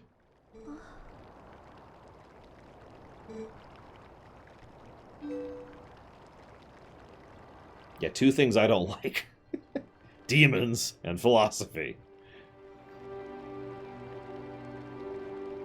When we start talking about Jungian and ids and Freudian, I just kind of check out mentally. Ah, Beth, I'm sorry, you know, for shoving you. Are you mad? Oh, I got one letter wrong. Thank you, Delbach, for correcting me. I think I finally understand. I understand what my dad meant when he said, told me I need to be stronger like you, Link. God damn it, Uthor, I know it! Sorry. He wasn't talking about strength like lifting stuff, he was talking about being brave.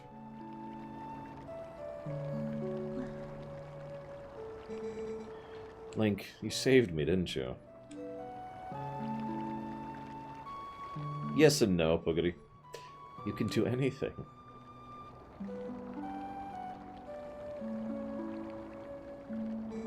You can do something to help the Gorons in the mine, too, can't you, Link? Oh yeah, I got this, don't worry.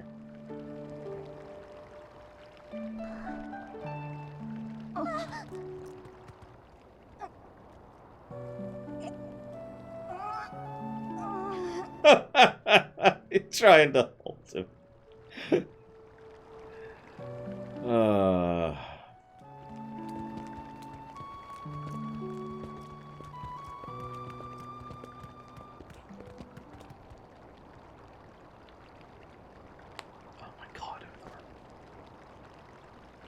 So, hey, Cord.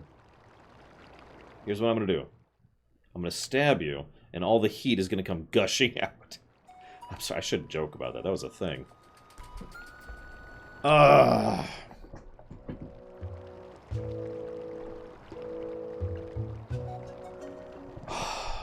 No, Colin's fine. That was the exact scene I realized I was going to love this game, by the way, when I was first playing this. Did I just... You know why? We haven't even been to the second dungeon yet. if you really want to stretch it, we've been through 2 dungeons. 1 sub-dungeon. Excuse me, that's not true. 3 dungeons. 2 sub-dungeons, 1 rail dungeon. And yet, in the space of what is effectively the intro to the game, which we're still technically in, and will be for several more hours, we've already had a complete character arc for one of the NPCs. Now, that's kind of normal for something like an RPG, or a more story-focused game. But that was basically unheard of for a Zelda. And that's one of the reasons why I say Twilight Princess is more story-focused than most of the Zelda games before it. It's not just the fact that it has a better story or whatever, but the fact that it has far more emphasis on the story side of things. That it defines and characterizes people and places and concepts and things and history and blah, blah, blah, blah, blah. Story.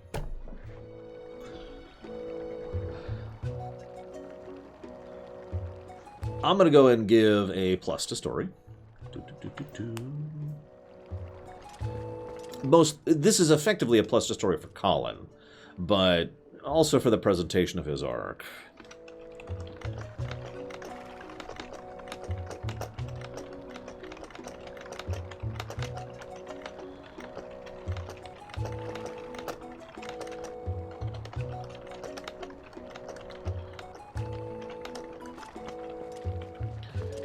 And a gameplay positive. I'm just going to go ahead and say this because I know this is true, especially after doing that section. I actually like the mounted combat in this game quite a bit. And there's several times you get to do it.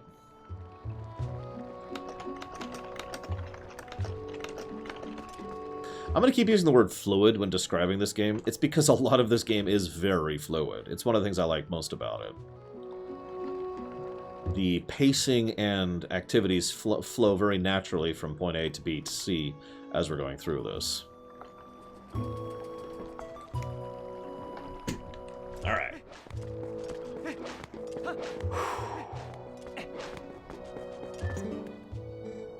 Can't believe Colin... I mean, that was a really brave thing to do, huh? Especially since he's such a weakling. He is going to be alright, right? And Mallow, he hasn't even come by to say get well soon. What is he thinking? He said he was going to get started and hasn't come out of that shop since. Could you talk some sense into that kid? Yeah, sure. Let's see what's going on here. What is he? Where did he get the posters of his own face? By the way, if you remember, he is the child of the merchant dude. Just keep that in mind, because he's the merchant now. Hey, you can look us up, but don't dare take things. It's my valuable merchandise. You want it, you pay for it. I decided to take out this unmanned shop. This is the shop that had the woman that was converted into the Shadow Beast, if you're paying attention. Lots of connecting threads. You know what? I'm just going to add another story plus, because this is going to come up later.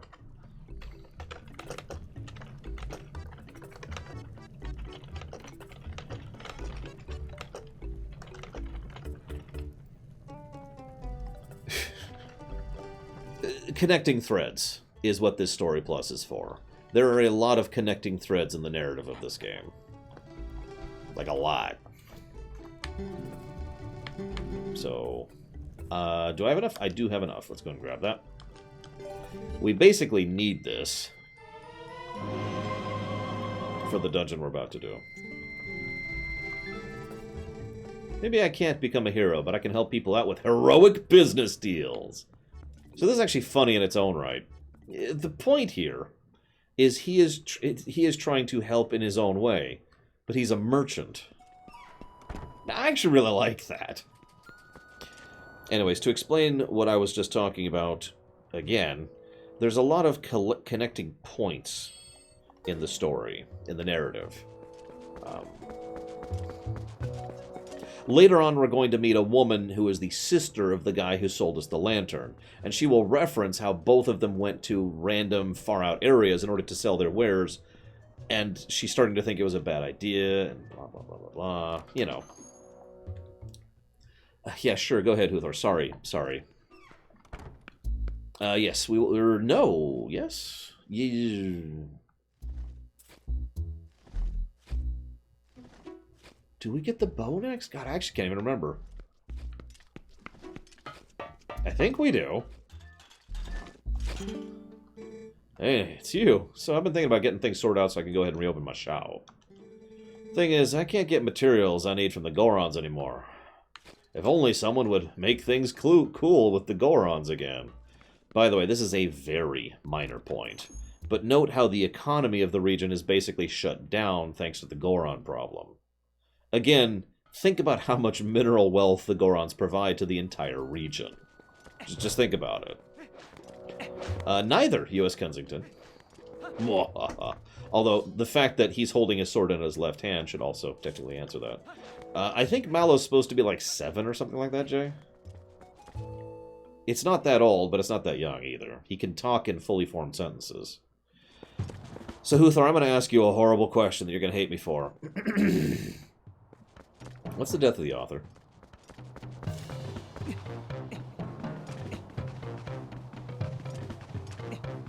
Exactly, Zastel.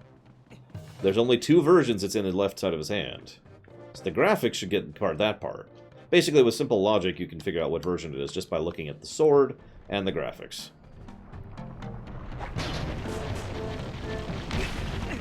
Peace!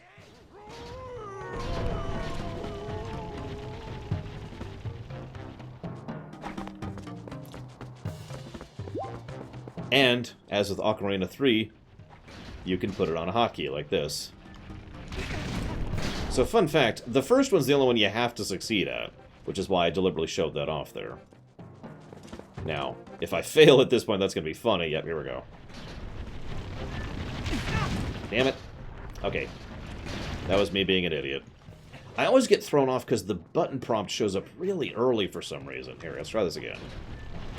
Let's do it right there. There we go. The button prompt shows up like a full 1.5 seconds before you're actually supposed to hit it. But anyways.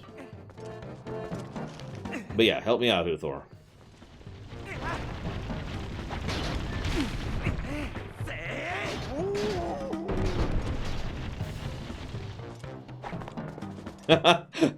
I'm sorry, U.S. Kensington. So this is the Wii U version. Is the version we are playing. In short, we are playing neither. By the way, just like in the Ocarina, if you get lit on fire, and you have a wood thing equipped, like the wooden shield, it's gone. I knew it, Savicom. You missed everything, including the massive discussion that we were having with Huthor. And by discussion, I of course mean battle to the death with pillow batlets. How do you make a pillow into the shape of a? Oh no, it makes sense. It's like a plushie of a batlet. That actually sounds really cool. I should see if that's a real thing. Oh my gosh, you're human. So this is showing you how you're going to have to progress through this section. This is a good example of showing rather than telling. The plush theft. And it squeaks. Squeaky, squeaky, squeaky. Now these guys will talk to us later. They won't talk to us now. Because they're, dicks, basically. I'm barely kidding about that. Oh, right. I forgot I had to wait for this. You remember how I mentioned connecting threads? This is actually going to be a plot-relevant thing for later. That's why they actually do a cutscene. This looks dangerous. Is the traditional Death Mountain welcome?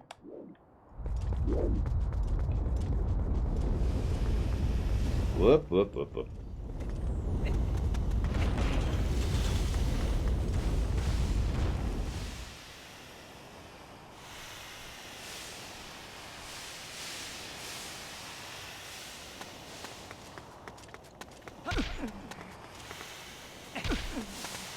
Oh, right, I don't know.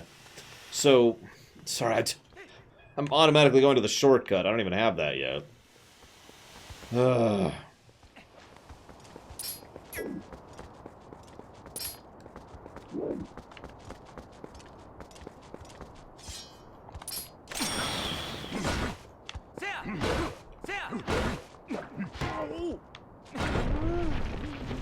There you go.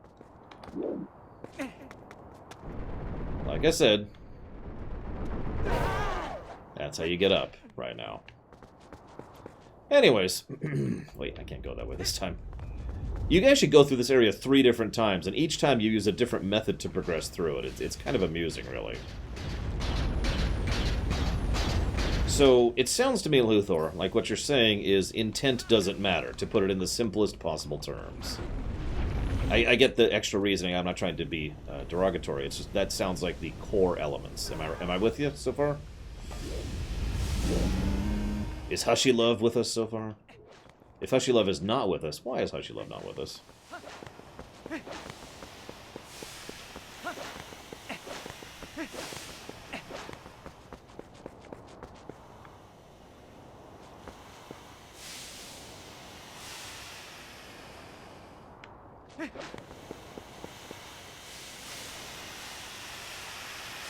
Well, sure, all I'll do is wait for this vent to end, and when it does, we'll move through. But in the meantime, I'll go ahead and jot this down. So that was Hushy Love for Astral Chain, which actually just came out, I believe.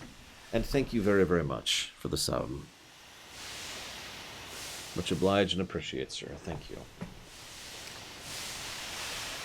Well, there's several wars, Jay, so I'm not sure which one actually I was referencing at the time. Probably the Hylian Civil War, which is also possibly the Interloper War, but might not be the Interloper War, even though they happen at roughly the same time, and are about the same conflict, for the same cause. Yeah, there's a reason I think it's the same war. Why is this thing not stopping? Oh well. I guess I'll just become invincible. There we go.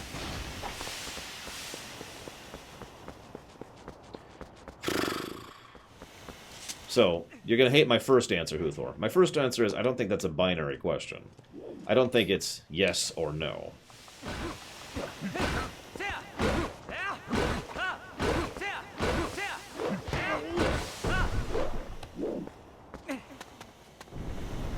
Yeah, I get notified for all those things, Papanix. That's how I keep track of that. I can also check manually if I choose to. So the Gorons don't dislike or hate humans. Confused yet? Oh, I noticed all the just chunks of metal all over the place. This is actually some of the visual story. Oh, hello.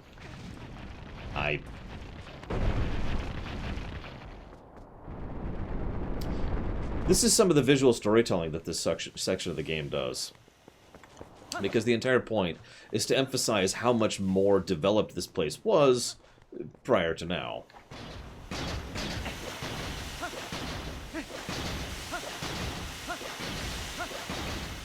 It is faster to roll with those damn boots on, I swear. Hang on, hang on.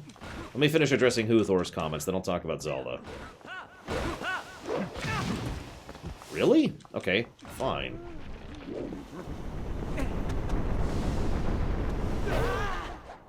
Yes, Savacom. Tomato, tomato, tomato.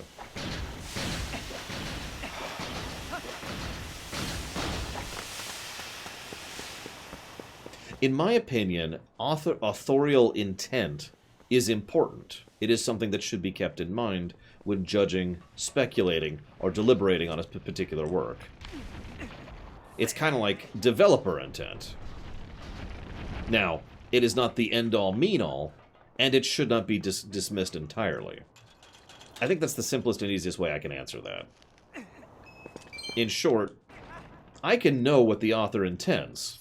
I can also disagree with it. Or I can agree with it, depending on my own analysis. For example, authorial intent is that Four Swords Adventures happens after this game. I really disagree with that, as I've already made clear. I don't have Shield Bash yet, Boogity.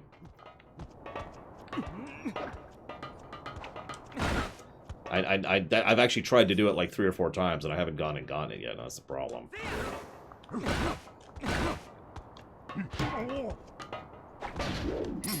guess I could just block the old-fashioned way.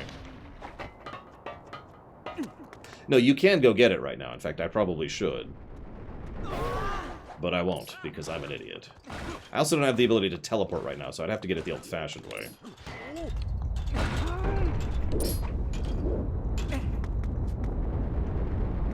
Yeah, authorial intent is that the Galactic Empire is universally evil.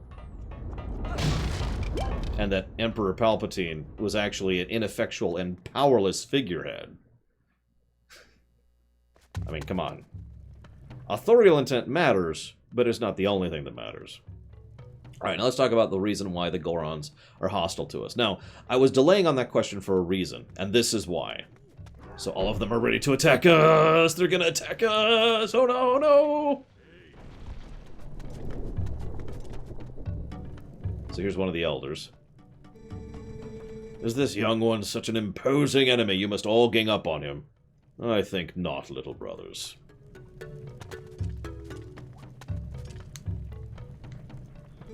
I am Goron Elder. A Goron Elder. I am Gor Koron. Because of certain circumstances, I must lead the Goron tribe in place of Darvis, our tribal patriarch. Tell me, little human, do you come from the human village below? You've done well to come this far. You're strong for a human. However, the mines beyond here are sacred to my tribe. Outsiders are not allowed! Unless...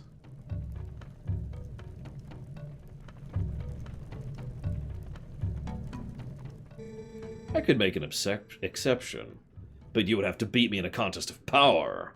You willing to try that, little human? So the reason they attack us is actually very mundane. They have been given orders to lock down their borders until they are able to resolve the situation in the Goron mines. They take those orders very literally, so anyone walking into their territory is considered a trespasser. That's it. That's all there is to it. They locked the borders down, and we walked in.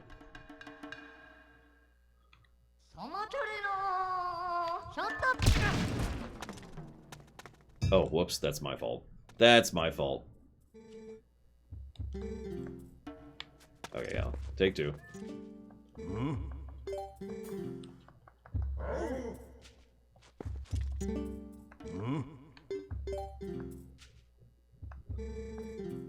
Pretty much, Boogity, yeah.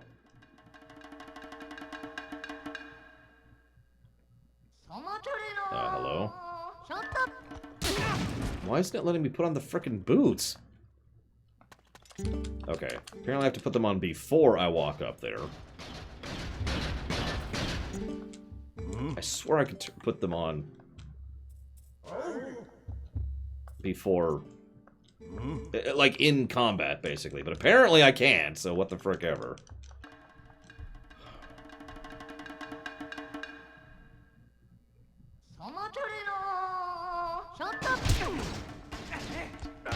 So now, we're back to rock, paper, scissors.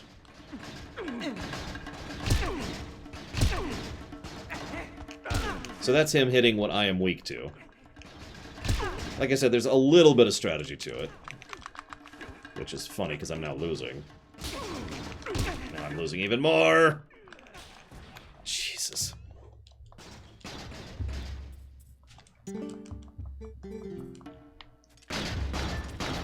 This is why I didn't want to put them on before starting combat, by the way. So that'd be a reset.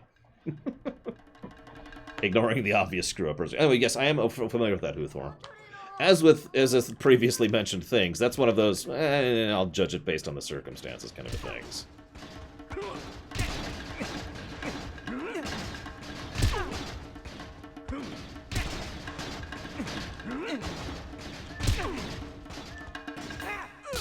There.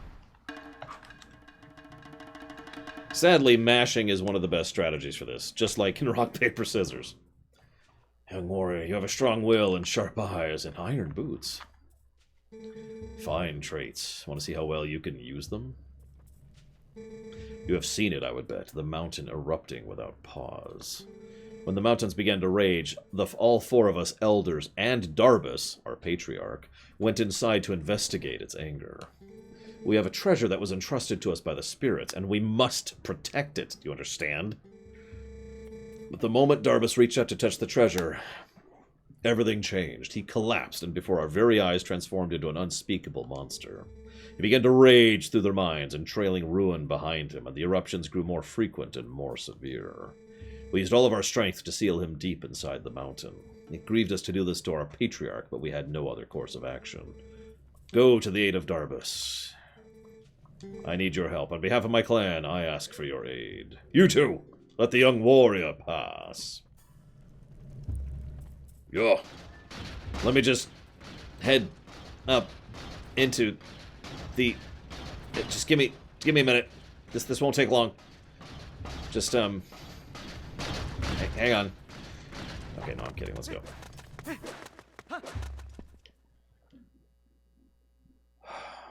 Anyway, Suthor. So, to use what you just mentioned as a specific example, like I said, I do think it should be taken into consideration, and I don't think it should be ejected out of hand. But I also do think that the possibility of rejecting it should be allowed. I've had this opinion since forever. You know why? Because I like Star Trek. Bonus points if you get it. I could also add, I like Star Wars to that list. Since the EU was always a matter of cherry-picking. From pretty much the beginning.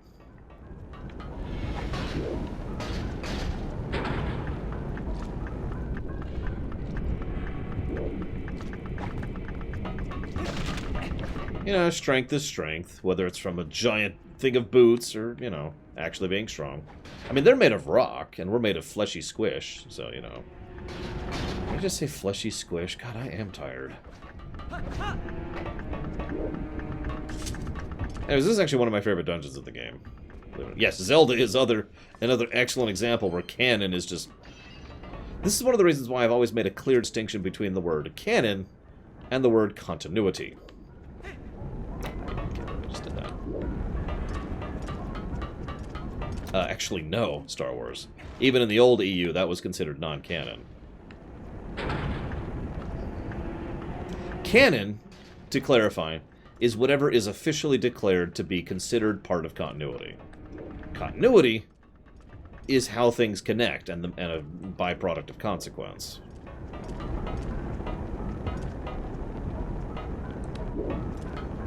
Oh, I'm not at that point yet. No wonder I'm screwing up. God, my God, Lore.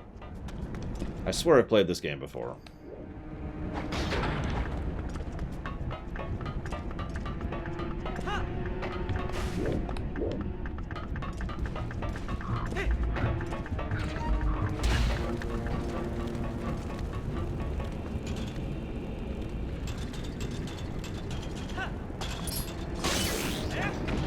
Well, yeah, the Warcraft Chronicles books were basically laying down, this is what is canon.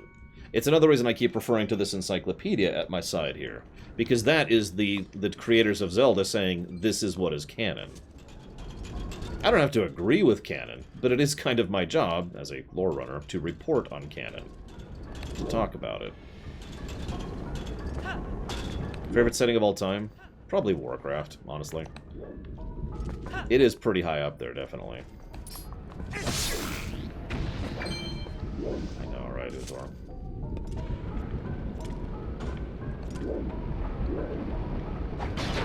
Probably, Jay.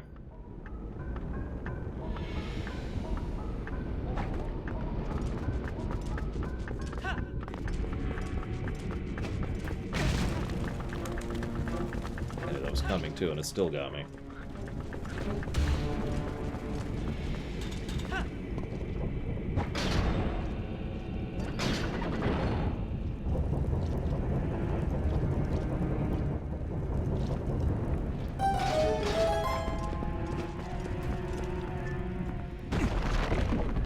I could see that, Jay.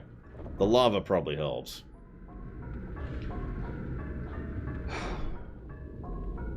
So, you'll notice how the design of this place is very dense.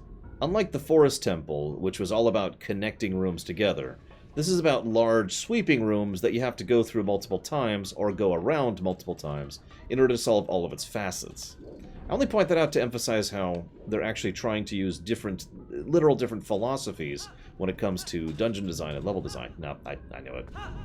I can and have made that jump, but I didn't. So now Link dies horribly. Seriously, the way he dies there has always kind of bothered me. It's very horrifying looking. At this point, no, boogity. So we'll be more cautious.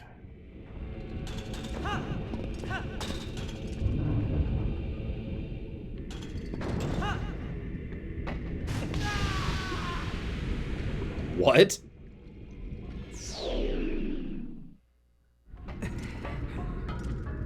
I don't think I have ever had that happen before. Ever. And I've played this game a few times. In fact, I have streamed this game before.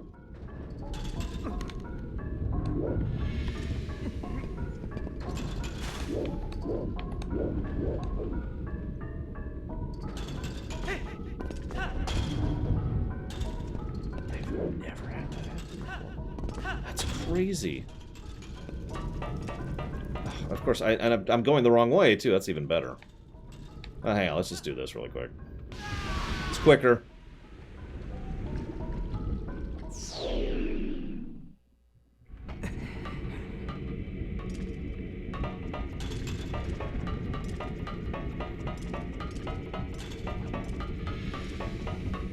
Star Trek chord.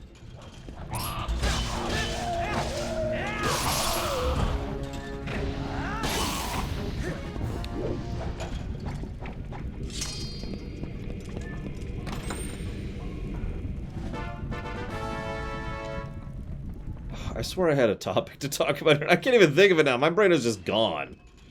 First we had the discussion about how wizards pooped on the street. And then we had the discussion about how, you know, canon versus continuity.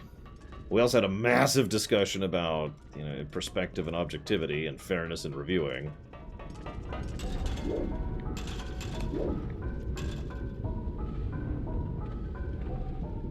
Homeworld? Never even heard of that, Zastel.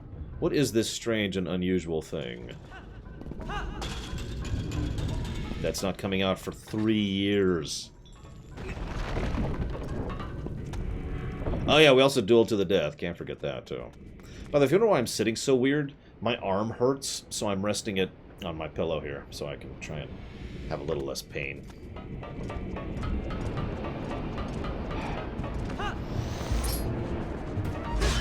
Notice these are pretty much the exact same strategy as the ones from in Ocarina.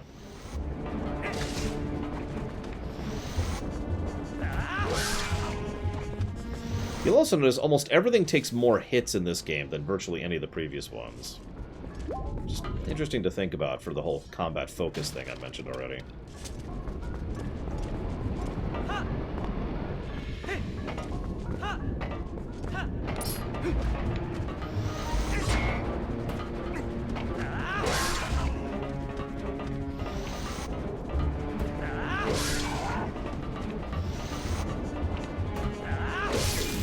Top 3 favorite snacks. Bragwin. Carrots. Oh, she's not here, is she? It's not funny if she's not here. In that case, souls. Carrots. And Butterfingers. No, I'm kidding. That would destroy my throat. Yes, I eat my horse all the time whenever I get hungry. Don't you guys? No, you're more like, you know, a minion in StarCraft. God, I'm trying to be funny and I'm failing. I'm sorry, I should shut up at this point. There we go.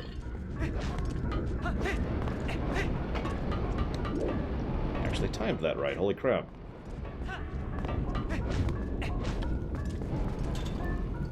Yes, Tessie's a probe. Wait, no, Tessie means Zerg, so Tessie is she's a drone.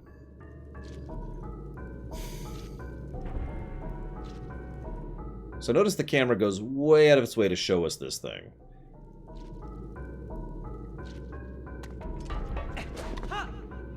because...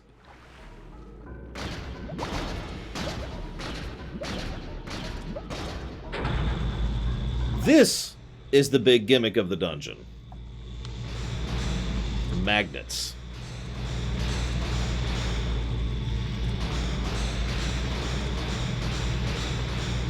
This is one of the reasons I like this dungeon so much. It actually does some pretty cute stuff with magnetism, including the mini-boss. Magic, Uthor. Oh yeah, I guess I should talk to the Elder. You got the map. A little detail that most people don't even notice. It's got things... So it's got a strap on the back that the thing can fold into, so if you want to roll it up. And if you look in the upper right and upper left, it's got little flaps that it can fold the rest of the map into. Just like a real map would. Like a leather map, you know? Just cool little details like that all over the place in this game. I need to get my money back since I bought this stupid shield. I prefer cakes to donuts, personally, but I'm a weirdo. Actually, fun fact, I have yet to buy a donut at the local grocery store, the local bakery, even though they, have them. I thought I felt a presence, but what a surprise to find a young human. What has come to me of you, and if Goron has faith in you, how did word come to you? Do you have a telephone? I am one of the 4 Goron elders. Goramato is my name. You are a heroic young human. You must lend this tribe your power. Cake donuts? Actually, funnily enough, I don't like cake donuts. I prefer the fluffy kind, or the filled kind. That is one of the key shards, which will blah, blah, blah, blah, blah. Let's go.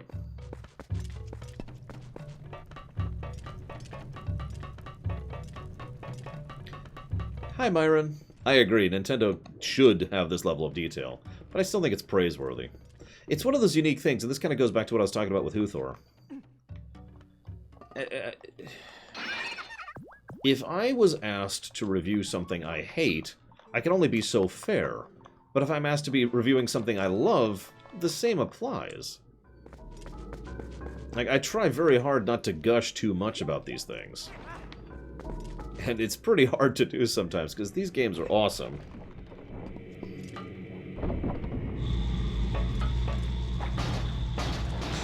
I love the little electric effect as you're walking on it, too.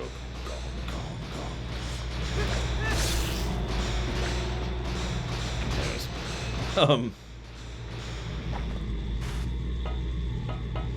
How can you not like sweets? Are you human?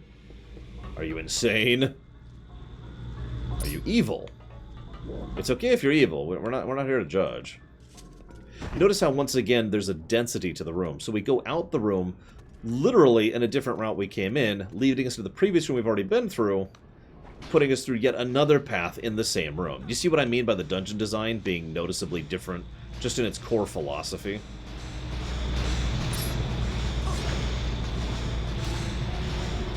I'm not a big bagel fan.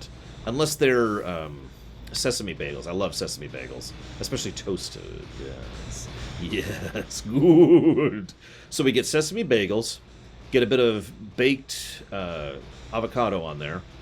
A little bit... or wait, did I just say avocado? Baked tomato on there with a little bit of avocado.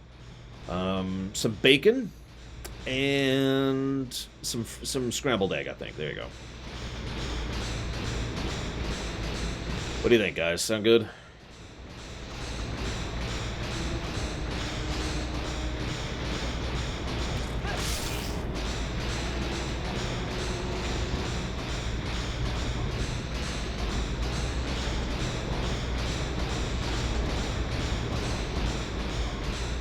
I was going to say something to Huthor, and I have completely forgotten it. Oh! Okay, Huthor. So let's imagine... Can you name something, like a genre of something you really don't like? Like, from a game perspective or whatever? Hey, we can lose the avocado. Sports games. Alright. Let's say you're asked to review... hang on. Okay, you're a game reviewer. Congratulations. And let's say you're being asked to... review The Crew. Well, that's a race game. which isn't really a sports game. Hi, Kosi. I'm trying to think of a legitimately good sports game. Help me out, guys. There was a FIFA game that came out on the PS3, but it was pretty good, but I forget which one it was. Alright, so we'll just use the crew. We could also use Gran Turismo.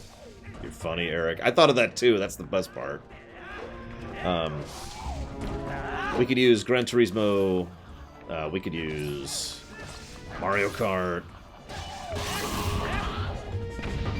You're asked to review one of those games. Now, let's say it's your job to review one of those games. So you have to do this. What mentality do you walk into that with? How'd you do, Tessie?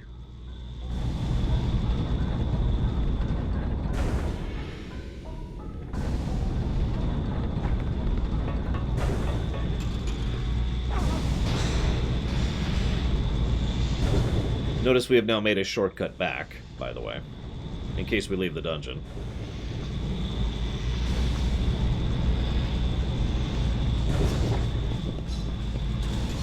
By the way, I should go ahead and point out that this is ridiculous, that it only picks up the boots and not our shield, or our belt buckle, or our sword, or our belly button piercing.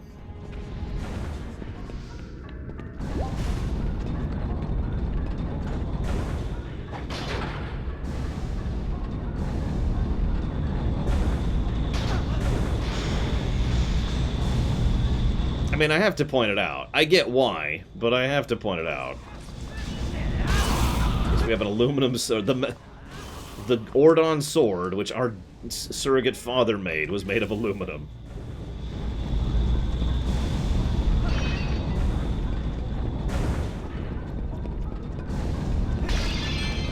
Story negative. Inconsistency. I think it's better than basically every other Zelda game's combat, Kosi. In fact, it's one of my favorite aspects of this game, is the combat. No, the iron in my blood only comes out if Magneto shows up. We all know that. Oh, come on, I had the arc in that correct. As I suck at the combat. Alright. Death to combat.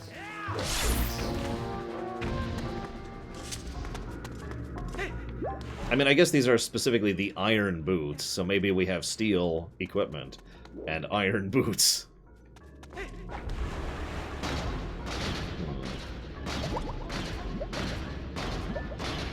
See, that's pretty much the problem I have periodically, Huthor. One of the games I'll be ruminating on next year is Persona 5, a game I don't like. I don't know what to do about that. I mean, I do the best I can. That's a rumination, not a review. So thankfully, I could just try to come up with ideas or concepts. I don't have to actually judge the game quality-wise. And so far, I have thankfully avoided having to review a game that isn't... How do I phrase this? That isn't overtly bad, without actually having to, you know, hate it. So I'm not sure what I'll do if that ever comes up, which hopefully it never will.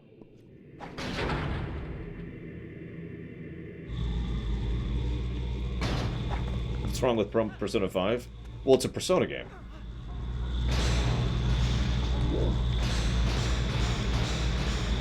I did review Octopath Traveler, but that game is garbage. I mean, it's a game that I don't enjoy. No, that game is crap. See, it would be cheating to say what I dislike about the Persona games is everything. But that is more or less the answer. I don't care for the combat all that much. I have to play the game on mute. The storytelling isn't my sort of thing. So I just want you to realize that he is holding on to all his body weight while wearing the boots there. This guy is strong. I mean, think about that. Yes, I did, Sarani, and I mean it. But basically, yes, even though the Persona series... So, okay, I can presume the Persona series is coffee. Mostly on the basis of the fact that plenty of people seem to really love it. In short, it doesn't matter how good it is, I'm not going to like it because it's coffee. For those of you who have never heard me use that phrase before. Anyways, sorry, thank you, Command & Conquer. Much appreciate the bits, as always, sir. Thank you. I'm having trouble bowing right now because there's a pillow right here for my arm, because my arm hurts. But I'm trying to bow. Ugh.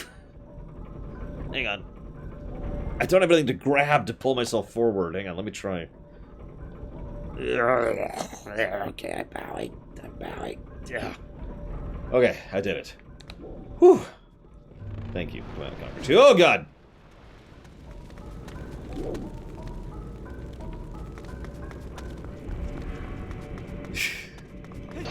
If you know, yada yada, where would you like to put that? I need to come up with, like, a shorthand for saying that. Like, I really do, because I say that phrase constantly, and it's got to get old hearing me say, if you know where you want to put that, let me know. Let's see, I've got it.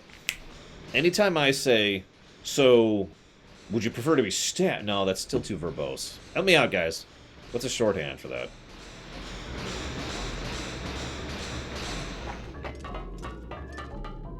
Bloodstained, you got it. Give me a second here. This is going to take me a moment because I have to type with one hand. And woo two. Okay, there we go. And then shift. Okay. Thank you, Command & Conquer.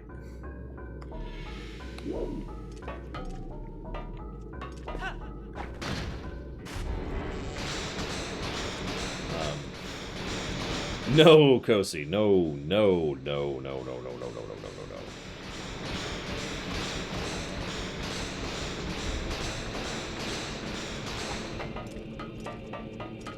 no, no. There's a lot to get in this one. I don't know if you're aware of that. Alright, how many of you were stuck here for a while, even though it's really logical that you can do that, just because it's the first time you could cut down a rope? As I mentioned before, I got stuck on some really stupid things the first time I played this game. Don't worry, I got more stories like that for basically every dungeon.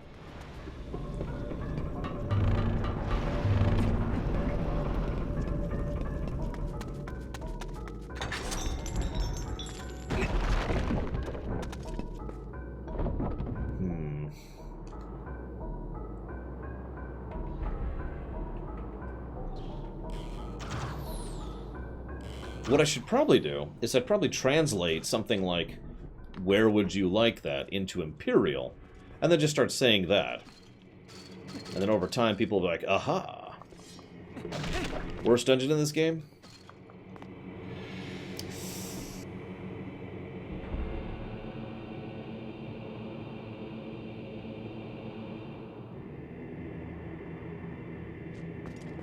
Honestly, the sky area is probably my first choice. I have the worst memories of it, at least. There is an ice dungeon, yes. It's actually my favorite dungeon in the game. No joke.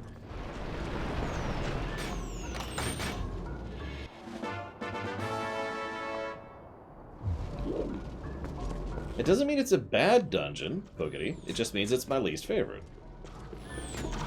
Are the Gerudo most technologically advanced? No. They're actually pretty unadvanced.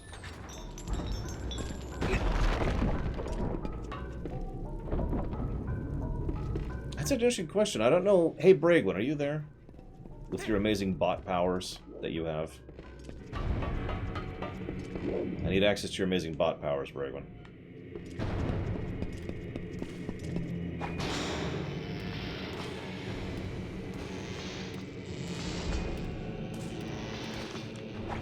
Is there a way to make the bot recognize when a subscription has happened? See, you manually post a thing saying, hey, where would you like to put that?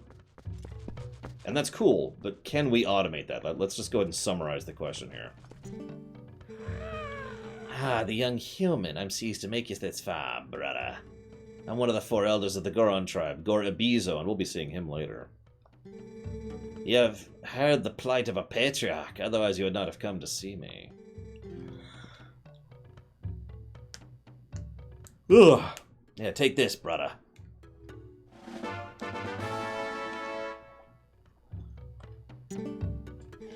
Now, there's one more shard, but seeing you has reminded me of the dangers that line the path to it. Something that may help you, a weapon said to have been left in this mine by a hero of old. So yes, this is the bow from Ocarina, for those of you aware, or unaware. The hero's weapon. Let's go get it.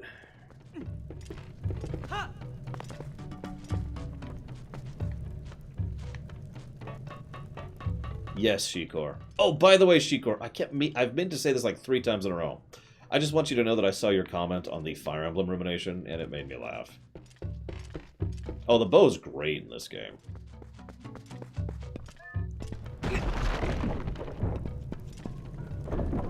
Actually, that's a fair point, Boogity. Let me say my statement a little bit more clearly. This is the bow left to them by the character from Ocarina of Time. It is probably the bow from Majora's, now that I'm thinking about that. You are right. So I'm wrong. I'm dumb and stupid. Ignore me. I love the look of the Magnesis areas, by the way. Of course they will, Kosi. It'll be called Smash Brothers.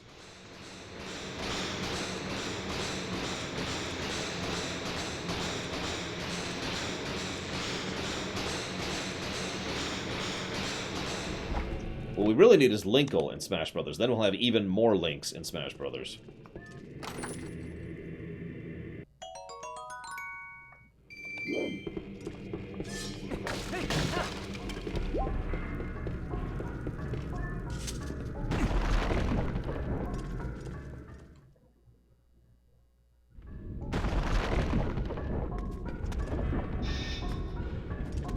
So, mini-boss time. I usually screw this up, so I fully anticipate doing so again. He's cool looking, though. I like his appearance.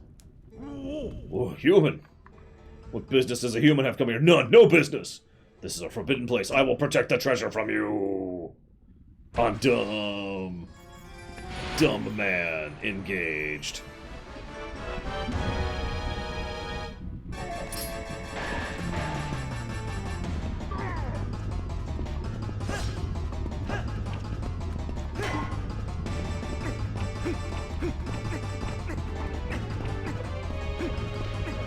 It's a font I enjoy, Kosi. That's why.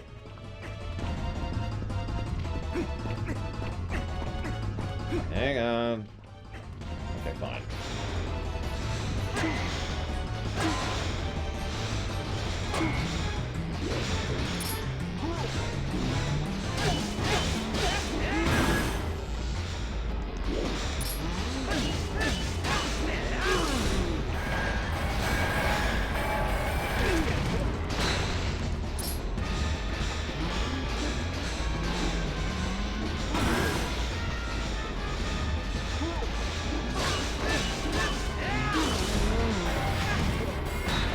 What? I don't even see what happened there, exactly.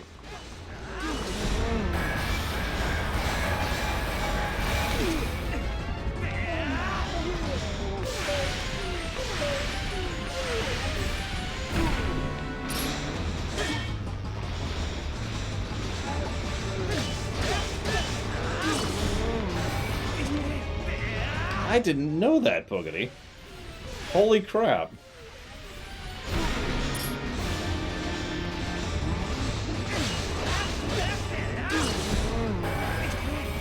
God, that makes this so much easier.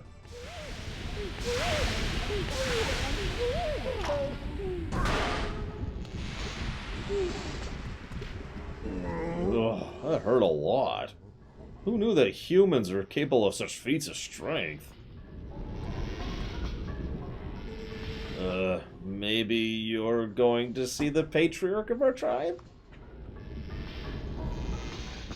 Ah, so that's why you're here. In that case, take the weapon of the hero of the past. But in exchange, you must save the patriarch of our tribe. Hang on, let me just magic this back up to these chains. Don't question it. Don't question it. It all makes perfect sense. I know, what actually happens is the lava raises. It's just really... With skills like yours, even the patriarch can be brought back to his senses. Okay.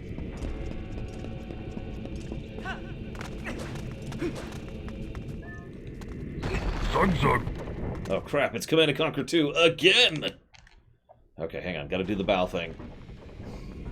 Ah. Okay, there we go. Thank you very much, Command & Conquer 2. Much appreciated. Ah! Thank you.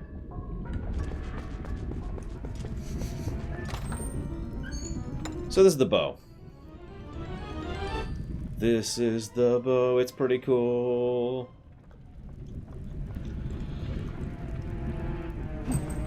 What? No.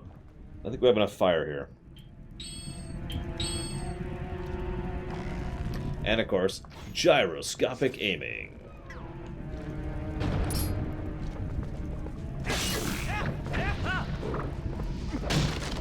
Oh yeah, I should try to get the eagle eyes just to show that off.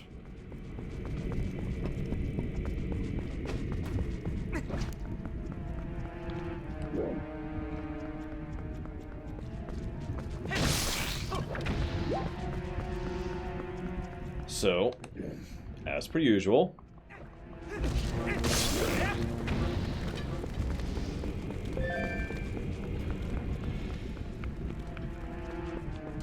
we've got to make sure that the item you just got is useful immediately. Really? It's not going to let me...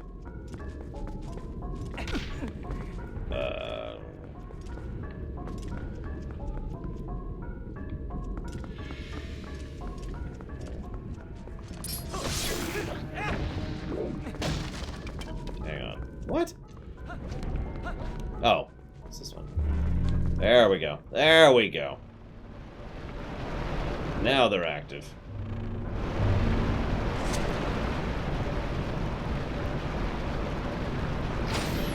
So these are BMOs.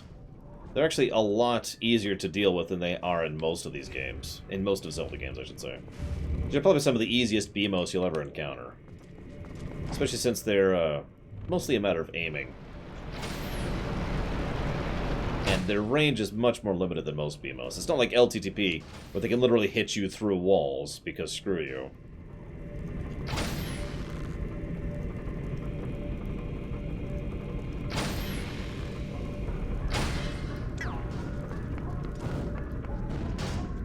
Not saying the game should get a pass for it, but yeah, these are much less bad than they usually are. See you around, Jay. Have a good shift tomorrow. If you run out of arrows, you're screwed. But if you run out of arrows, you're doing something wrong. Get good, son. I'm kidding.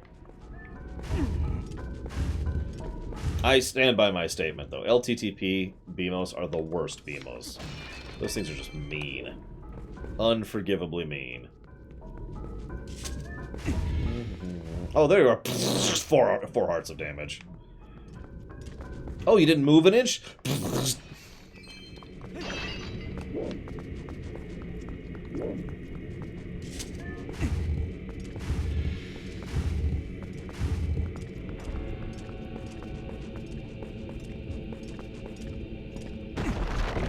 It's probably worth noting the ball and chain is probably one of the better weapons in this entire game.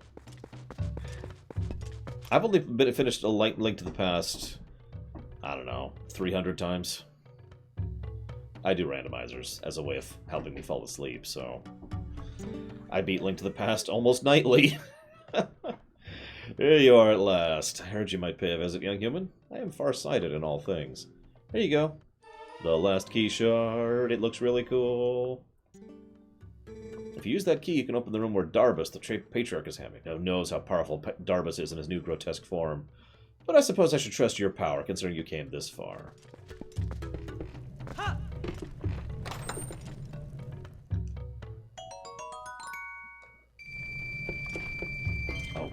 That's horrible, Poogity.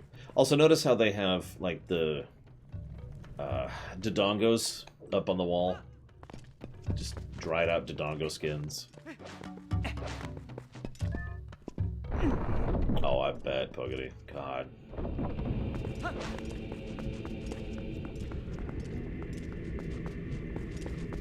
Good night, Cord. Whoops. I went the wrong way. Good night, Cord. Have some sleeps that are good. That's the idea. They need to be good sleeps. Bad sleep is worse than no sleep. Absolutely. I've always thought that this is built on the Dodongo Cavern area. In fact, as I'll point out later, this map lines up with both the Ocarina and the Wind Waker map better than it probably should. Now, granted, it was literally designed to, so I suppose that makes sense. You know what's really funny, though? The one map that doesn't line up at all with the Ocarina map is the LTTP map. You know, the one that probably shouldn't be part of the continuity. How's that for funny?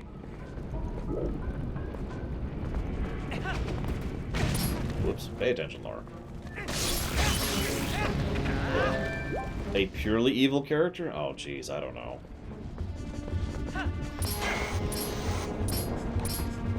Yeah, don't get stuck in a lock-on loop like I just did. That's tip number 1. What?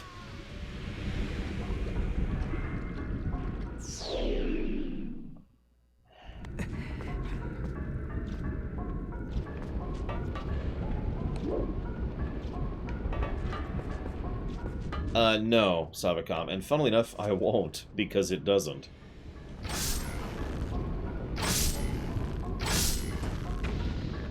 No, I don't like sniping. What are you talking about? It's also a lot easier to aim this one than in previous games, in my opinion. Not just because of the gyroscopic aiming, but because the very nature of how it's aimed is very clear on where the arrow's going to go. You can see exactly where it's going to go. If you pretty much put the tip of that arrow where you want to shoot, you'll hit it.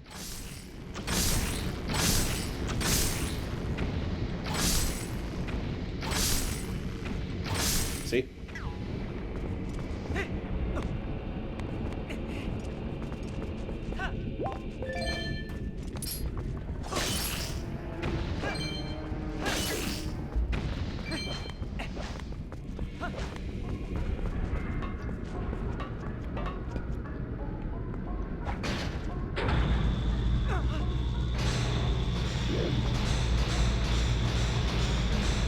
Yeah, no kidding, Shikor. Oh, speaking of which, upside down aiming. This is fun. Because it is from his perspective, but when you bow out of it, it goes back to this. That can be a little disorienting, admittedly. So in case you haven't heard me say this, Savicom, since you're obviously interested in the topic,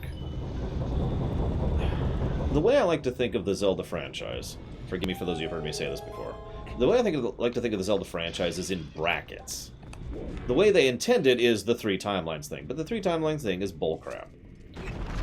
For me, I like to bracket them into games that were either made by the same developers, or games that were made with the same intent, or games that clearly fit with each other. So even something that clearly is just a weird, out-of-nowhere sort of a thing, like, say, Minish to Four Swords to Four Swords Adventures, that's one bracket, even though that's this and then this on the timeline, right? Another excellent example of this would be LTTP, A Link Between Worlds,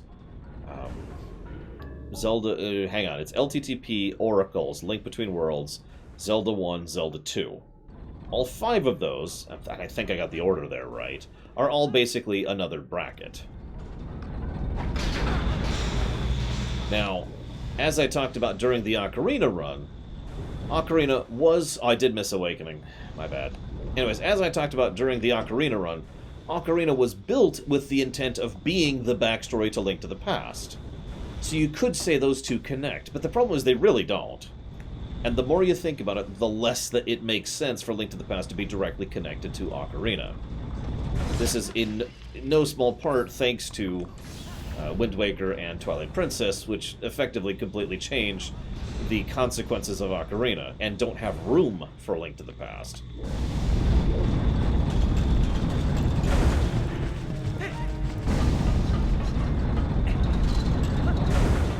Where am I going?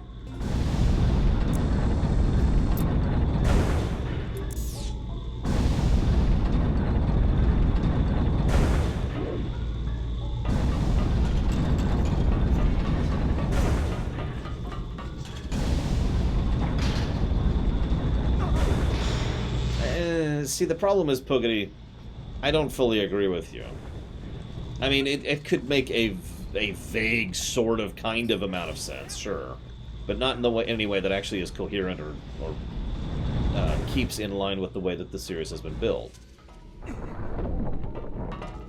As I explained in depth, all of the time travel that is presented in Ocarina makes sense and is self-coherent. The idea of a third timeline does not line up with any of that. Okay, I chose like the worst possible place to stand at. There we go.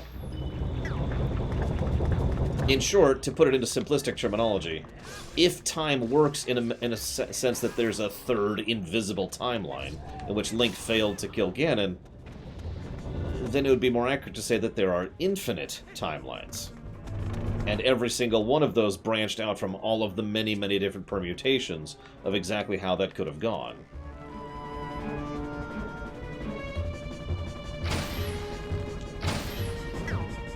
And that also doesn't make sense while I'm on the subject, because as I've pointed out before, that is inconsistent with the types of time travel that are presented. See, the problem is the only way a time split happened was Zelda's direct magical interference. If she hadn't done that, there would be no time split. There would just be the one timeline. And we would have never had Twilight Princess or Wind Waker. Because everything that happened in Ocarina was part of one cohesive Type 1 time travel incident. As demonstrated many times in the game itself that I just finished showing off. So there's no room for there suddenly to be an alternate timeline each time something goes off or wrong. While at the same time, basically you can't have Type 3 and Type 1 time travel from the same time travel source. The only way that could work is if another source of time travel exists. This is actually specifically why, and I'm not even making this part up, this is specifically why they came up with the Zelda Sends You Back reason to split the timeline. Because it was a new source of time travel that could then explain away this little problem. Now, as we've already talked about, they built this with the intent of having 2 timelines, not 3. And therein lies the problem. It was not designed to cohese initially, so it doesn't. Funny how that works out.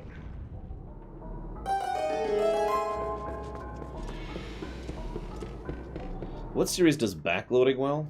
Ooh. That's a good question, actually. I'm sure there is an example. Oh, geez, run.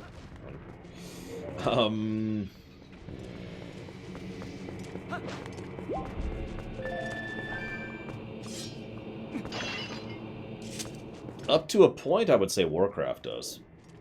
Warcraft... And I gotta add that asterisk, but up to a point, Warcraft was not designed to be front-loaded. They came up with a bunch of lore for Warcraft 3, and then they came up with a bunch of lore for WoW, and then they came up with a bunch of lore for WoW Pandaria. So it kind of works and kind of doesn't in that same example. I know that's not a great example, but that's what I got. Oh, I'm too slow. Deep Space Nine would not be a bad example either, especially late Deep Space Nine.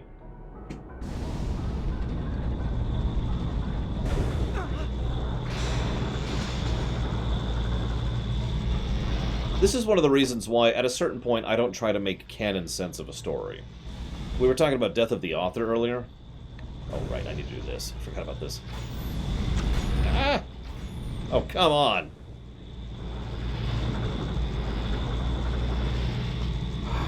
Not yet, Muad'Dib, no. I'm gonna have to watch it at some point.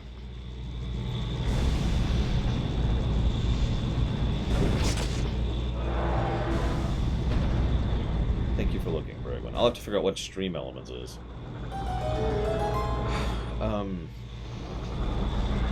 This is why when we're talking about Death of the Author, while I say author intent absolutely matters, I don't think it's the end-all be-all, and I do think, basically at a certain point, I say, this doesn't make sense in canon, and then I just walk away from it.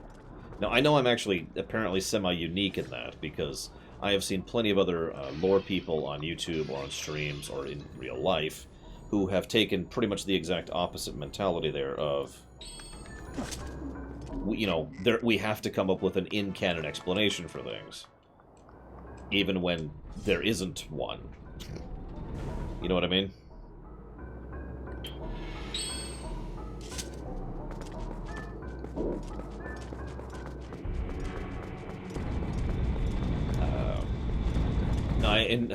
There's another dude who does Star Trek stuff, for example. Lore Reloaded is his name. And he tries to keep up with basically everything that Star Trek does, and then keep it all in mind when considering speculating and theory crafting. The problem is, from my perspective, that doesn't make sense, because there's simply too many examples where it doesn't fit. It doesn't work, because not only was it not intended to, but because of a dozen other real-life problems, right? So, things that don't fit in continuity, I usually just mentally eject, regardless of whether they are considered canon or not. And I try to be nice and open about that mentality. Especially considering, as I mentioned earlier, it's still my job, regardless of opinion, to report on continuity. Okay, I can actually die here, so I gotta be a little careful.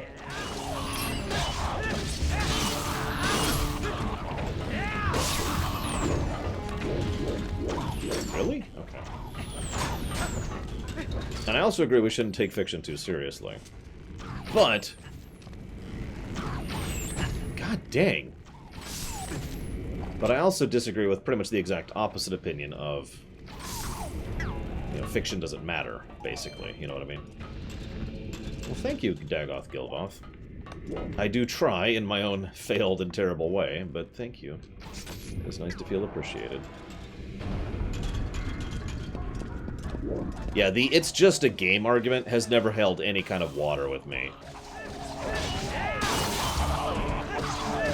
But as always, it's a moderate...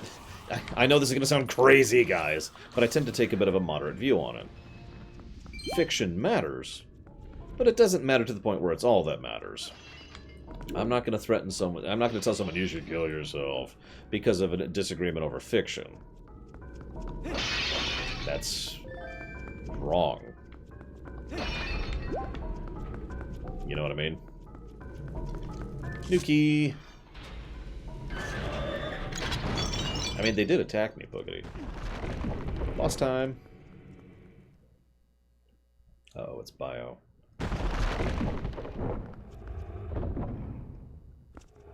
Yeah, no kidding, Shikor. So here's Darbus. I love how he looks like Ash right now. I mean, I kind of feel the same way, Fuzzy Duck, although Huthor would disagree, of course.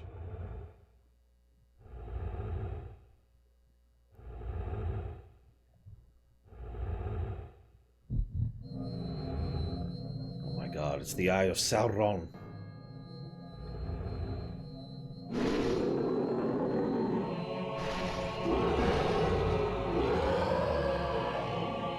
Notice how the ash heats up before it lights on fire? Just really cool.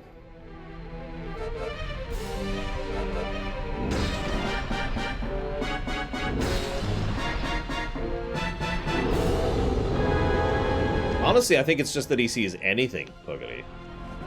I mean, it could just be that we're us, and so he's reacting to us. That's entirely a feasible possibility.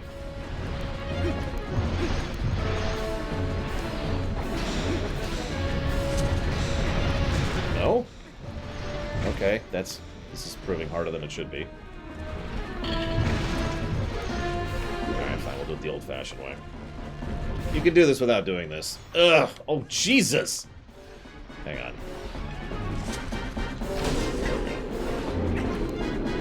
But we'll do it the old-fashioned way.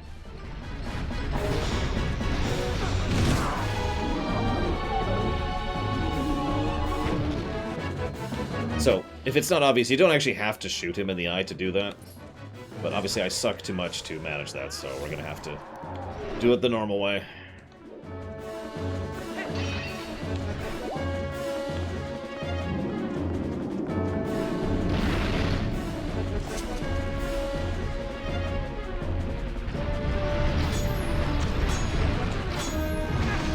Damn it. Apparently I just cannot aim. I'm literally shaking too much. There we go.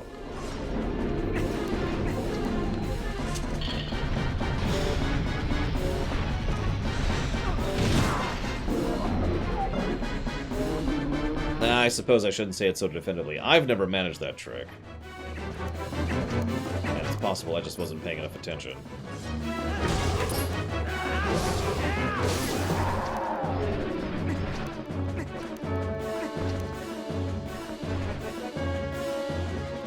Of course it can, hyperspeed.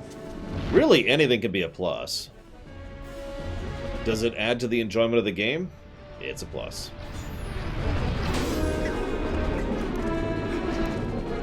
Congratulations, Uthor. We will never see you again.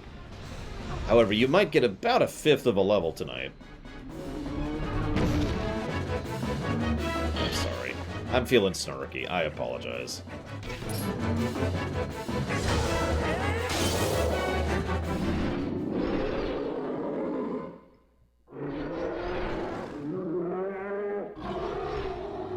For once, this makes a degree of sense.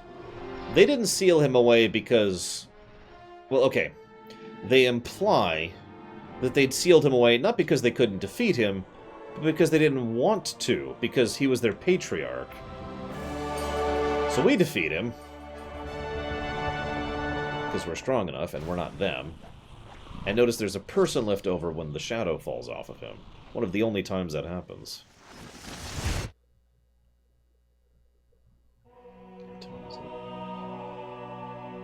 How'd they seal him? That is a good question. That I don't have an answer to. I like to think that they sacrificed a Goron who died a horrible, vicious death in order to keep him in here. Well done. Now we have 2 fused shadows. You know, you've been very helpful so far, so as a reward, I'll tell you an interesting story. Zant. This is the first big plot twist of the game. That's the name of the King of Darkness who cast this pall over the shadows of your world. He's very strong. You would be nothing to him in your current state. But Zant will never be my king. I have nothing but scorn for his supposed strength. Not that your Zelda's much better. It still appalls me that this world of light is controlled by that princess. A carefree youth. A life of luxury. How does that teach duty? But I guess I shouldn't begrudge her the circumstances of her life. She didn't choose it, after all, and I would never wish harm on her. No, as long as I can get on my hands on the fused shadows, I'll be just fine. So yeah, plot twist. It wasn't Ganondorf. Dun dun dun. Seriously, that was a deliberate plot twist back in the day, which is funny in hindsight. You got a heart container.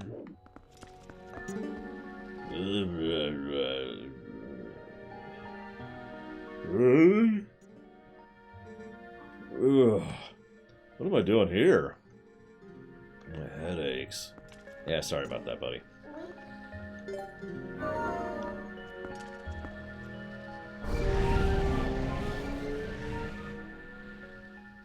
I know, right, Hushilove? It's weird to think about. Because it was intended to be a plot twist. To put you off your guard for later. And yeah, considering how much this game was being heralded as Ocarina 2, it makes a degree of sense.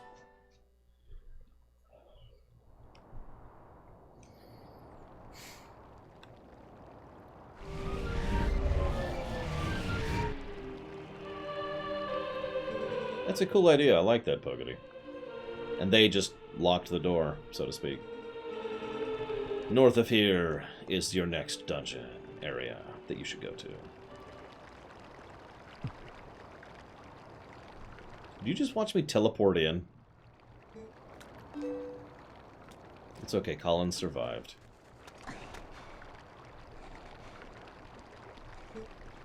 Hylia.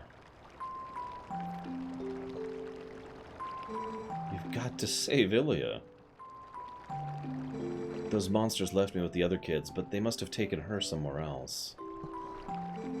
Whenever I thought I couldn't go on, I'd think of you and Hylia, and I'd hold on, Link.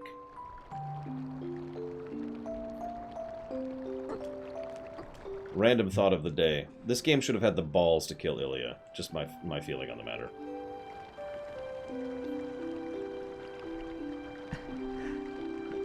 I can get why they didn't, but I still think they should have.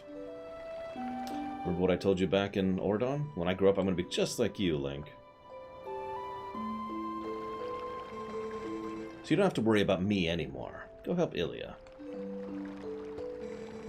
Leave the children to me. I will watch over them, I swear it.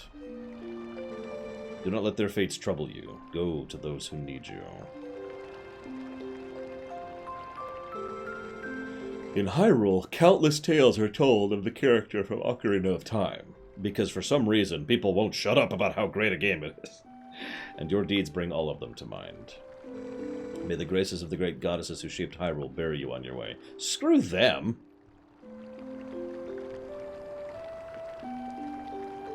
Here's a weird question for you guys. Can you think of any good thing the three goddesses have ever done in this franchise?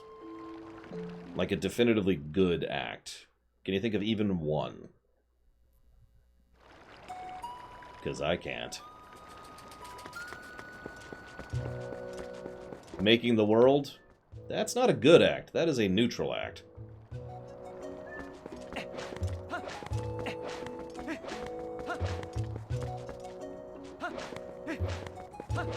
Hey, Marley. We are very grateful for you for saving our chief and our precious mines, brother. We caused a lot of trouble for the town. It's our turn to repay. Yeah, sure.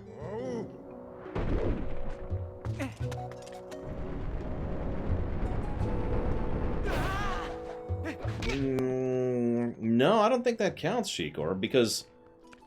Well, this is going to sound horrible, but I don't think they did answer that wish. Ah, the hot springs, brother. Saved our chief, brother. We're thankful. Now we're able to come back to the village again. Since this town was also attacked, I figured the townspeople would need supplies, so my son and I brought some things down. At night, my son opens up a shop. It's kind of worthless, but, you know.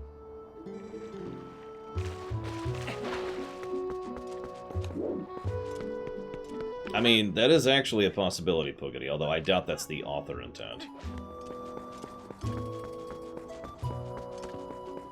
Oh yeah, I wanted to share something about the light spirits. You know how they were never mentioned before and never mentioned since, and I gave my analogy of them being the axe in the break glass in case of emergency thing? It turns out that was actually more accurate than I thought. I found a section on the light spirits in the encyclopedia. They were created to get rid of the interlopers and then seal the fused shadow. So they were built just for the task related to the Twilight. So, horribly enough, it does actually make a weird amount of sense that, you know, they only show up here and in no other way.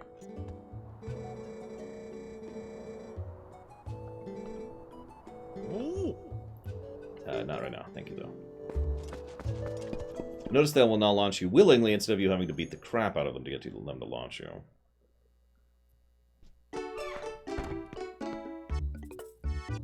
I have heard several times... So, one of the most common theories I hear is that the goddesses have no true sentience or sapience. As horrible as that may sound. That they are more elemental. They embody their concepts and nothing else. They have no true ability to think or reason. Oh. So, I guess I've only got one type of bomb, but it's one more than none, right? If only my storehouse had survived. But hey, it ain't as bad as that. Why don't you buy the bomb bag? You ain't got a bomb bag? I got a special offer going.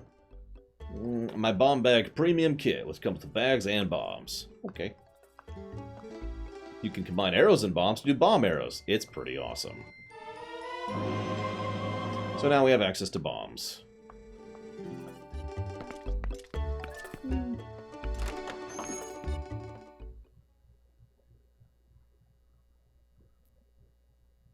Ah, it's actually pretty simple, hyperspeed. That is something that's answered. The idea is, as you say, they are enhancers. And you're thinking, well, hang on. If they're enhancing, how are they corrupting them? Because they didn't enhance these bosses. They enhanced Zant, who was using them on the bosses.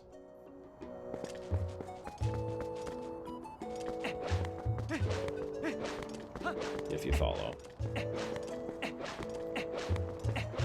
Actually, it's funny. There's dragons in the... Oh, yeah, I need to get Eagle Eyes. Where do I talk to? Where do I talk? Where is he? Where is he? Oh, God. Where's the guy I talked to for that? He should be, like, right here. Unless it's him. He doesn't do it, does he?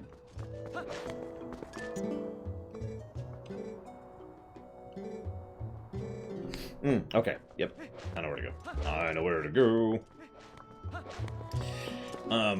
As for where the fused shadows were in the intervening meters, I don't know. I don't have a good answer to that. I could make up an answer for that if you'd like me to, but it would be exactly what it sounds like.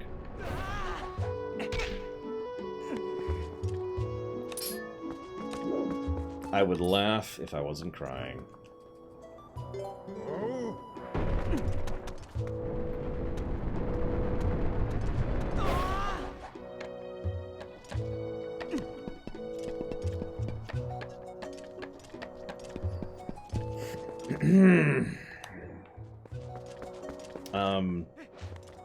I was going to answer someone else's thoughts or questions. I can't remember. Have I not answered anyone recently?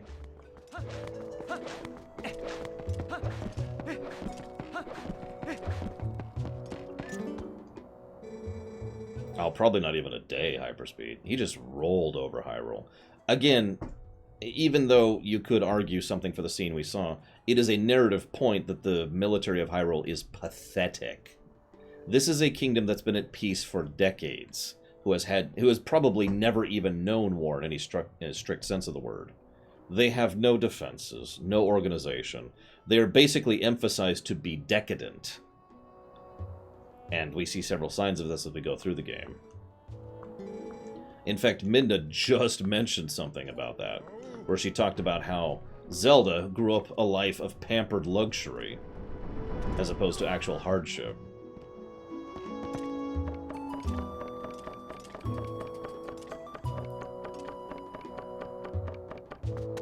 Yeah, pretty much, Boogity. Only a few individuals are the exceptions. Here we go.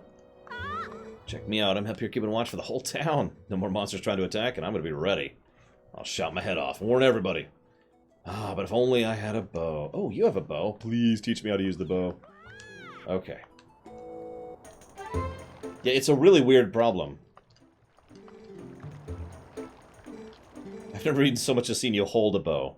Whatever. First shoot through that. Okay. But yes, Terra is correct. There's an old saying, you don't pay your army so you can use them. You pay your army so you don't have to use them. So...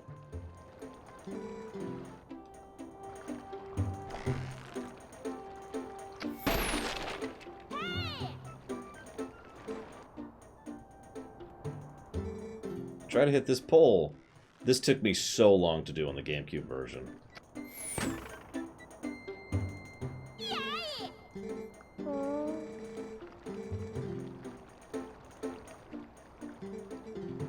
Take this. It's a piece of heart. It's not what I was expecting.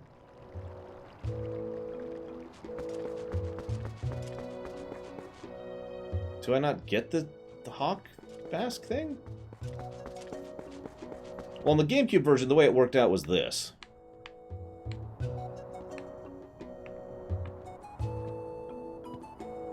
And this is basically me. Like, hang on, hang on, hang on, hang on, hang on. Whereas on this version, I could just go, plonk. Oh, I missed. Holy crap.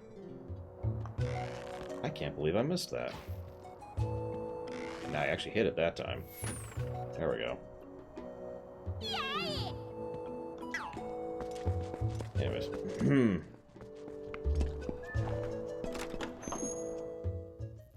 You got a heart. Wait a minute. What do you know?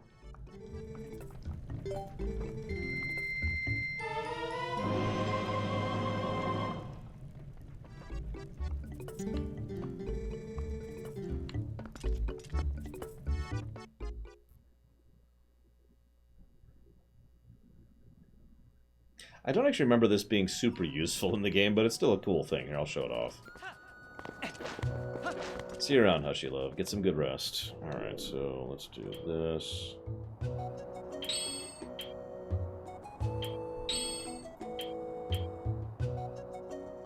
Hello.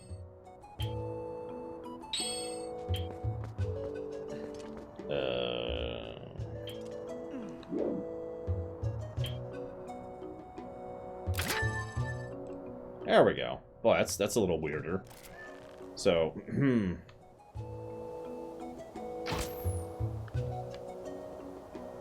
ooh, this is weird to control in this one. But yeah, here's our zoom and enhance cliche. Alright, all I have to do is aim right there. No, I'm kidding. And then, of course. Plunk.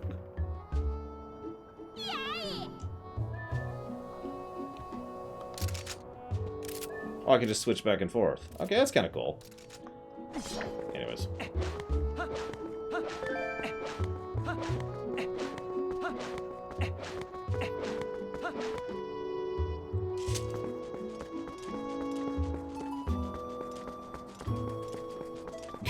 No kidding, Tara. What time is it for the day? I think I'm going to actually chop off here. I know it's a bit early, but this is a good chop-off point. We got a fairly long section coming up that I don't want to interrupt. And I'm exhausted. So I'm going to go chop off here for the day.